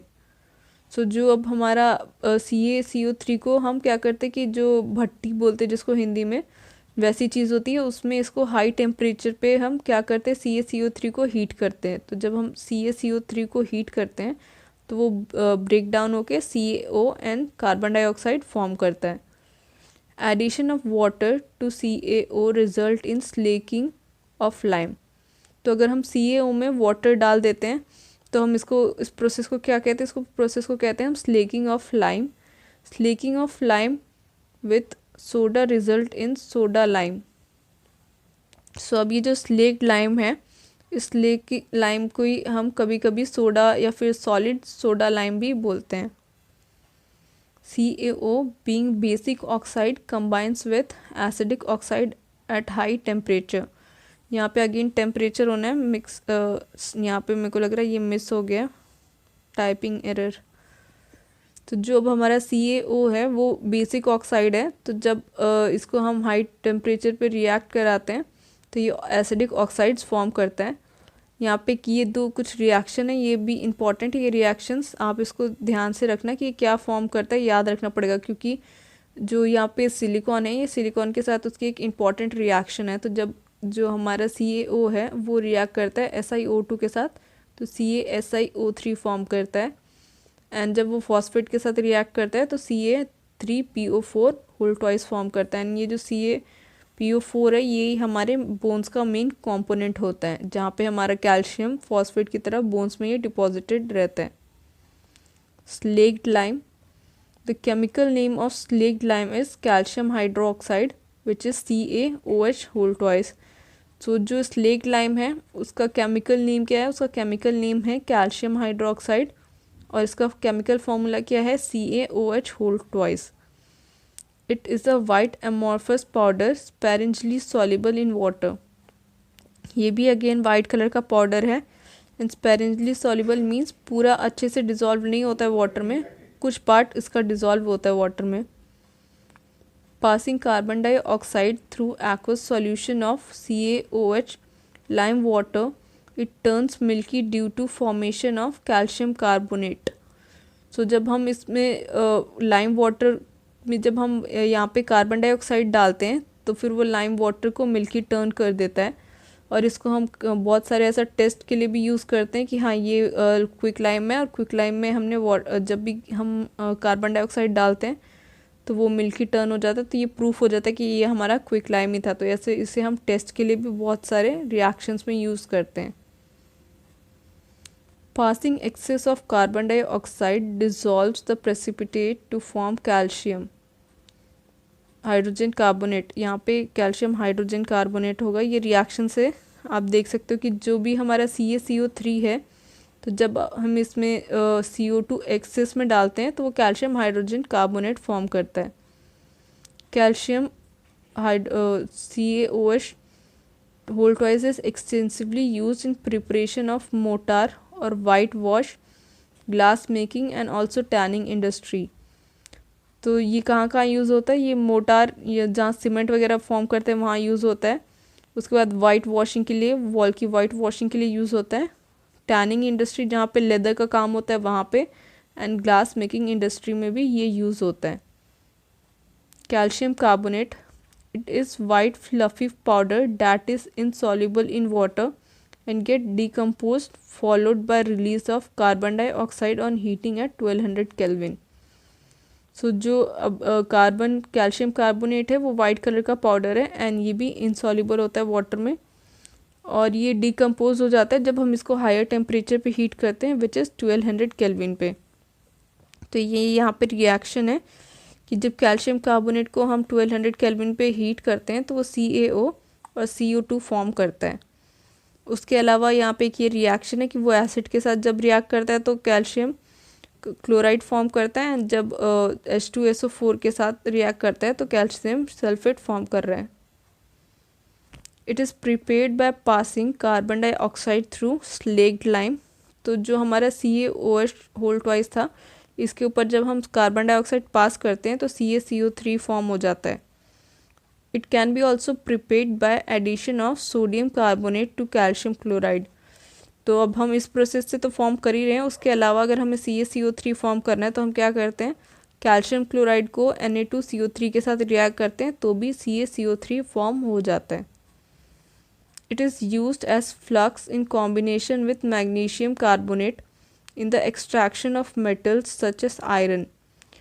सो इसे flux की तरह भी use करता है। ये आपने जहाँ पे हमारा चैप्टर है, एक 12th में एक चैप्टर है जहाँ पे हम एक्सट्रैक्शन ऑफ मेटल के बारे में बहुत सारे प्रोसेस पढ़ते हैं, उस चैप्टर में देखा होगा कि उस चैप्टर में कैल्शियम कार्बोनेट की एक्सट्रैक्शन के लिए भी इसको यूज़ किया जाता है। It is used as antacid, mild abrasive in toothpaste and chewing gum. तो अब हम इसे कहाँ यूज़ करें? हम इसे एंटा एसिड की तरह यूज़ करें। एंटासिड जो स्टमक का एसिडिक लेवल होता है उसको चेक करने के लिए जो मेडिसिन ली जाती हैं उन्हें एंटासिड कहते हैं। तो ये ऐसा एंटासिड यूज़ होता है। उसके अलावा ये टूथपेस्ट और च्युइंग गम में भी ऐड किया जाता है। Next is plaster of Paris. The chemical name of plaster of Paris is calcium sulphate, and ये हाफ वाटर ऑफ हाइड्रेशन है तो इसको हेमीहाइड्रेट कहते हैं। तो ये होता है calcium sulphate hemihydrate. It is obtained by heating the gypsum. तो ये जो हमारा प्लास्टर ऑफ पेरिस है वो कैसे फॉर्म होता है? तो जो हमारा जिप्सम है CaSO4 2H2O, इसको जब हम हीट करते हैं 393 केल्विन पे तो हमारा ये फॉर्म होता है जिसको हम प्लास्टर ऑफ पेरिस कह रहे हैं। It forms a plastic mass on addition of water which further gets harden within 5 to 15 minutes. So ये जो हमारा CaSO4 H2O है, इसमें हम वाटर ऐड करते हैं तो ये 5 to 15 मिनट्स में हार्ड होके जो फॉर्म होता है हम उसको प्लास्टर ऑफ पेरिस बोलते हैं। It is extensively used in manufacturing, decorating pieces, repairing fractures, bones and sprains. तो जो प्लास्टर ऑफ पेरिस है ये बहुत सारे जो घर के लिए जो डेकोरेटिव आइटम्स बनते हैं उसमें यूज़ होता है। उसके अलावा ये जो बोन फ्रैक्चर्स या स्प्रेन होता है वहाँ पे इसको जनरली यूज़ किया जाता है। Then cement, combination of CaO with clay containing silica SiO2 along with oxides of aluminium, iron, magnesium leads to formation of cement। तो जो CaO है उसमें हम सिलिका और एल्युमिनियम, आयरन, मैग्नीशियम, इन सब की कॉम्पोजिशन चेंज करके हम बहुत टाइप के सीमेंट्स फॉर्म करते हैं। तो ये एक टाइप ऑफ सीमेंट है पोर्टलैंड सीमेंट, उसकी कॉम्पोजिशन गिवन है। ये एनसीईआरटी में था इसलिए मैंने ऐड कर दिया, बट यहाँ से कोई उतना इंपॉर्टेंट क्वेश्चन नहीं आता है, तो आप बस एक बार इसको अगेन देख लेना, उतना इसे डिटेल में लर्न करने की ज़रूरत नहीं है। देन ये अगेन एक दूसरी टाइप का सीमेंट है, उसके बारे में कंटेंट दिया हुआ है कि उसमें क्या क्या चीज़ें प्रेजेंट है। Settling of cement, addition of water to cement hydrates and molecule of constituents. Gypsum is added in order to slow down the process of settling the cement to make it harden.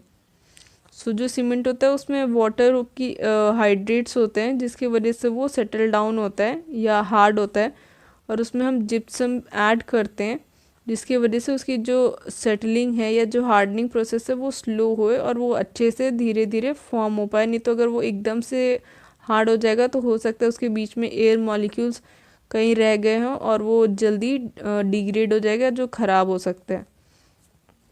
It is use to prepare concrete in plastering and construction, bridges, dams and building. तो cement कहाँ होता है ये तो सबको ही पता होगा, ये तो बताने की भी ज़रूरत नहीं है कि ये प्लास्टर के लिए यूज़ होता है, ब्रिजेस, डैम्स, बिल्डिंग वगैरह उन सबको फॉर्म करने के लिए। अब uses of S block elements, की हम एस ब्लॉक एलिमेंट्स जो हैं उनको क्यों पढ़ रहे हैं या फिर इनका एप्लीकेशन क्या है। Many alloys are created using lithium. Lithium in combination with aluminium, it is use in making aeroplanes. So जो लिथियम है उसका बहुत सारे एलॉयज़ फॉर्म होते हैं, तो उसमें से फर्स्ट एक एग्जांपल है लिथियम और एल्युमिनियम को हम कंबाइन करके एक एलॉय बनाते हैं एंड ये एरोप्लेन्स के पार्ट्स फॉर्म करने के लिए यूज़ होता है। Lithium in combination with magnesium is use to make armour plates. So lithium को जब हम मैग्नीशियम के साथ एलॉय बनाते हैं तो आर्मर प्लेट्स जो भी हमारे वैसे आपने देखा होगा कि जो भी फाइट के लिए जाते हैं या आर्मी वगैरह में पहनते हैं वो अपने चेस्ट पे एक अपने आप को प्रोटेक्ट करने के लिए आर्मर टाइप का पहनते हैं। तो ये जो न्यू टाइप के आर्मर्स फॉर्म होते हैं वो लिथियम एंड मैग्नीशियम के एलॉय से ही फॉर्म होता है। Lithium is use in making electrochemical cell. तो जो इलेक्ट्रोकेमिकल सेल होता है, ये जो बैटरीज होती है उन बैटरीज को फॉर्म करने के लिए लिथियम यूज़ होता है। Caesium is use to make photoelectric cell due to lower ionization enthalpy than that of lithium. Caesium का यूज़ कहाँ हो रहा है, caesium photo electric cell form करने में यूज़ होता है। Many fertiliser are manufactured using potassium. So potassium जो है ये हमारे फर्टिलाइज़र का इम्पॉर्टेंट कंपोनेंट होता है। एनपीके जो होता है जिसमें हमारा N is for nitrogen, P is for potassium and K is for potassium and P is for phosphorus. तो उसमें से जो पोटेशियम है वो एक इम्पॉर्टेंट कंपोनेंट होता है हमारे फर्टिलाइज़र का। Sodium in its liquid state is used as coolant in form breeder in reactors.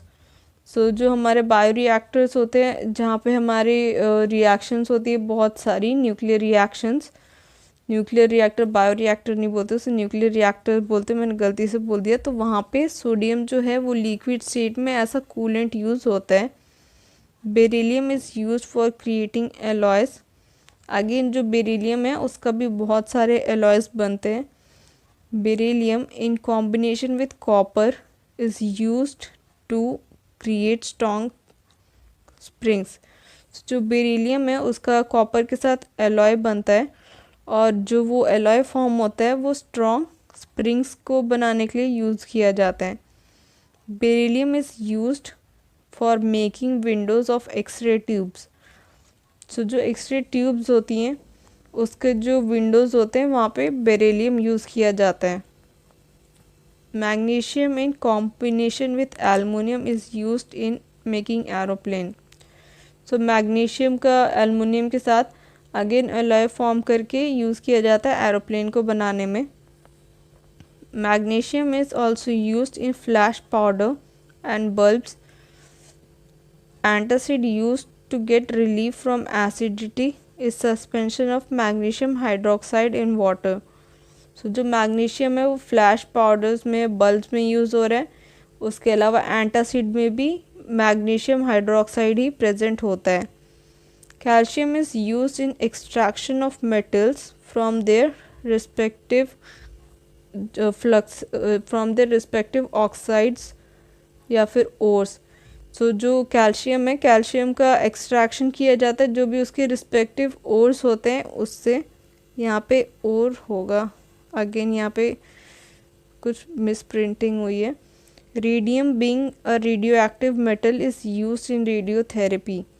So radium जो है वो एक रेडियो एक्टिव मेटल है, तो इसे रेडियोथेरेपी में भी यूज़ किया जाता है। बायोलॉजिकल इम्पोर्टेंस, अब जो हमने पढ़े ये तो इंडस्ट्रियल एप्लीकेशन हुए, उसके अलावा कुछ बायोलॉजिकल एप्लीकेशंस भी हैं एस ब्लॉक एलिमेंट्स के। Sodium ions are found in blood plasma and in the interstitial fluid surrounding the cells.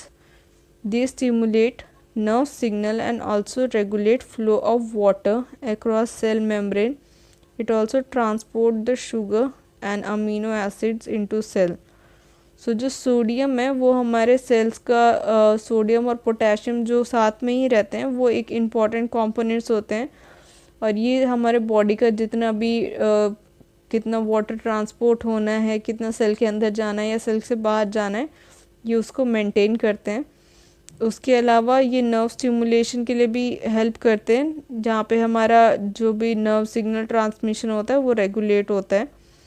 अब potassium ion activates many enzyme within cell fluids and also oxidises glucose to produce ATP।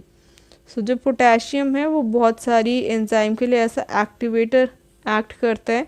Means अगर potassium नहीं होगा तो वो reaction take place नहीं कर पाएगी, because potassium वहाँ पे ऐसा कैटलिस्ट एक्ट करने लग जाता है, और ये हेल्प करता है ग्लूकोज को ऑक्सीडाइज होके ATP फॉर्म करने के लिए। Enzyme utilising ATP requires magnesium as cofactor. So जहाँ भी एंजाइम्स में ATP यूज़ होता है वहाँ पे मैग्नीशियम ऐसा को फैक्टर प्रेजेंट होना इम्पॉर्टेंट होता है, बिकॉज अगर मैग्नीशियम नहीं रहेगा तो फिर ATP का यूटिलाइजेशन नहीं हो पाता है। The pigment responsible for absorption of light by leaves during photosynthesis is chlorophyll content magnesium. So जो मैग्नीशियम है ये क्लोरोफिल का इम्पॉर्टेंट कॉम्पोनेंट है। अगर ये मैग्नीशियम नहीं रहेगा तो क्लोरोफिल फॉर्म नहीं होगा, एंड क्लोरोफिल फॉर्म नहीं होगा तो लाइट एब्जॉर्ब नहीं होगी एंड फोटोसिंथेसिस कंप्लीट नहीं हो पाएगा। In human body calcium is present in bones and teeth. So human body में कैल्शियम एक मेजर कंपोनेंट है, ये हमारी बोन्स एंड टीथ में प्रेजेंट होता है, एंड ये बोन्स को स्ट्रॉन्ग बनाने में हेल्प करता है। It plays crucial role in neuromuscular function, interneural transmission, cell membrane integrity and blood coagulation. तो ये जो भी फंक्शन है ये कैल्शियम से रिलेटेड है। कैल्शियम ही हमारे न्यूरल मस्कुलर जंक्शन में हेल्प करता है, देन हमारी कैल्शियम सेल की इंटीग्रिटी को मेंटेन करने में हेल्प करता है एंड कोआगुलेशन में हेल्प करता है। The calcium concentration in plasma is maintain by hormones namely calcitonin and parathyroid. So जो कैल्शियम का कॉन्सेंट्रेशन होता है बॉडी में या फिर हमारे ब्लड के प्लाज्मा में, वो कैसे मेंटेन होता है, वो दो हार्मोन्स की हेल्प से मेंटेन होता है, वो है calcitonin and parathyroid. Lastly, thank you for watching this video. I hope you understand each and every part of this chapter.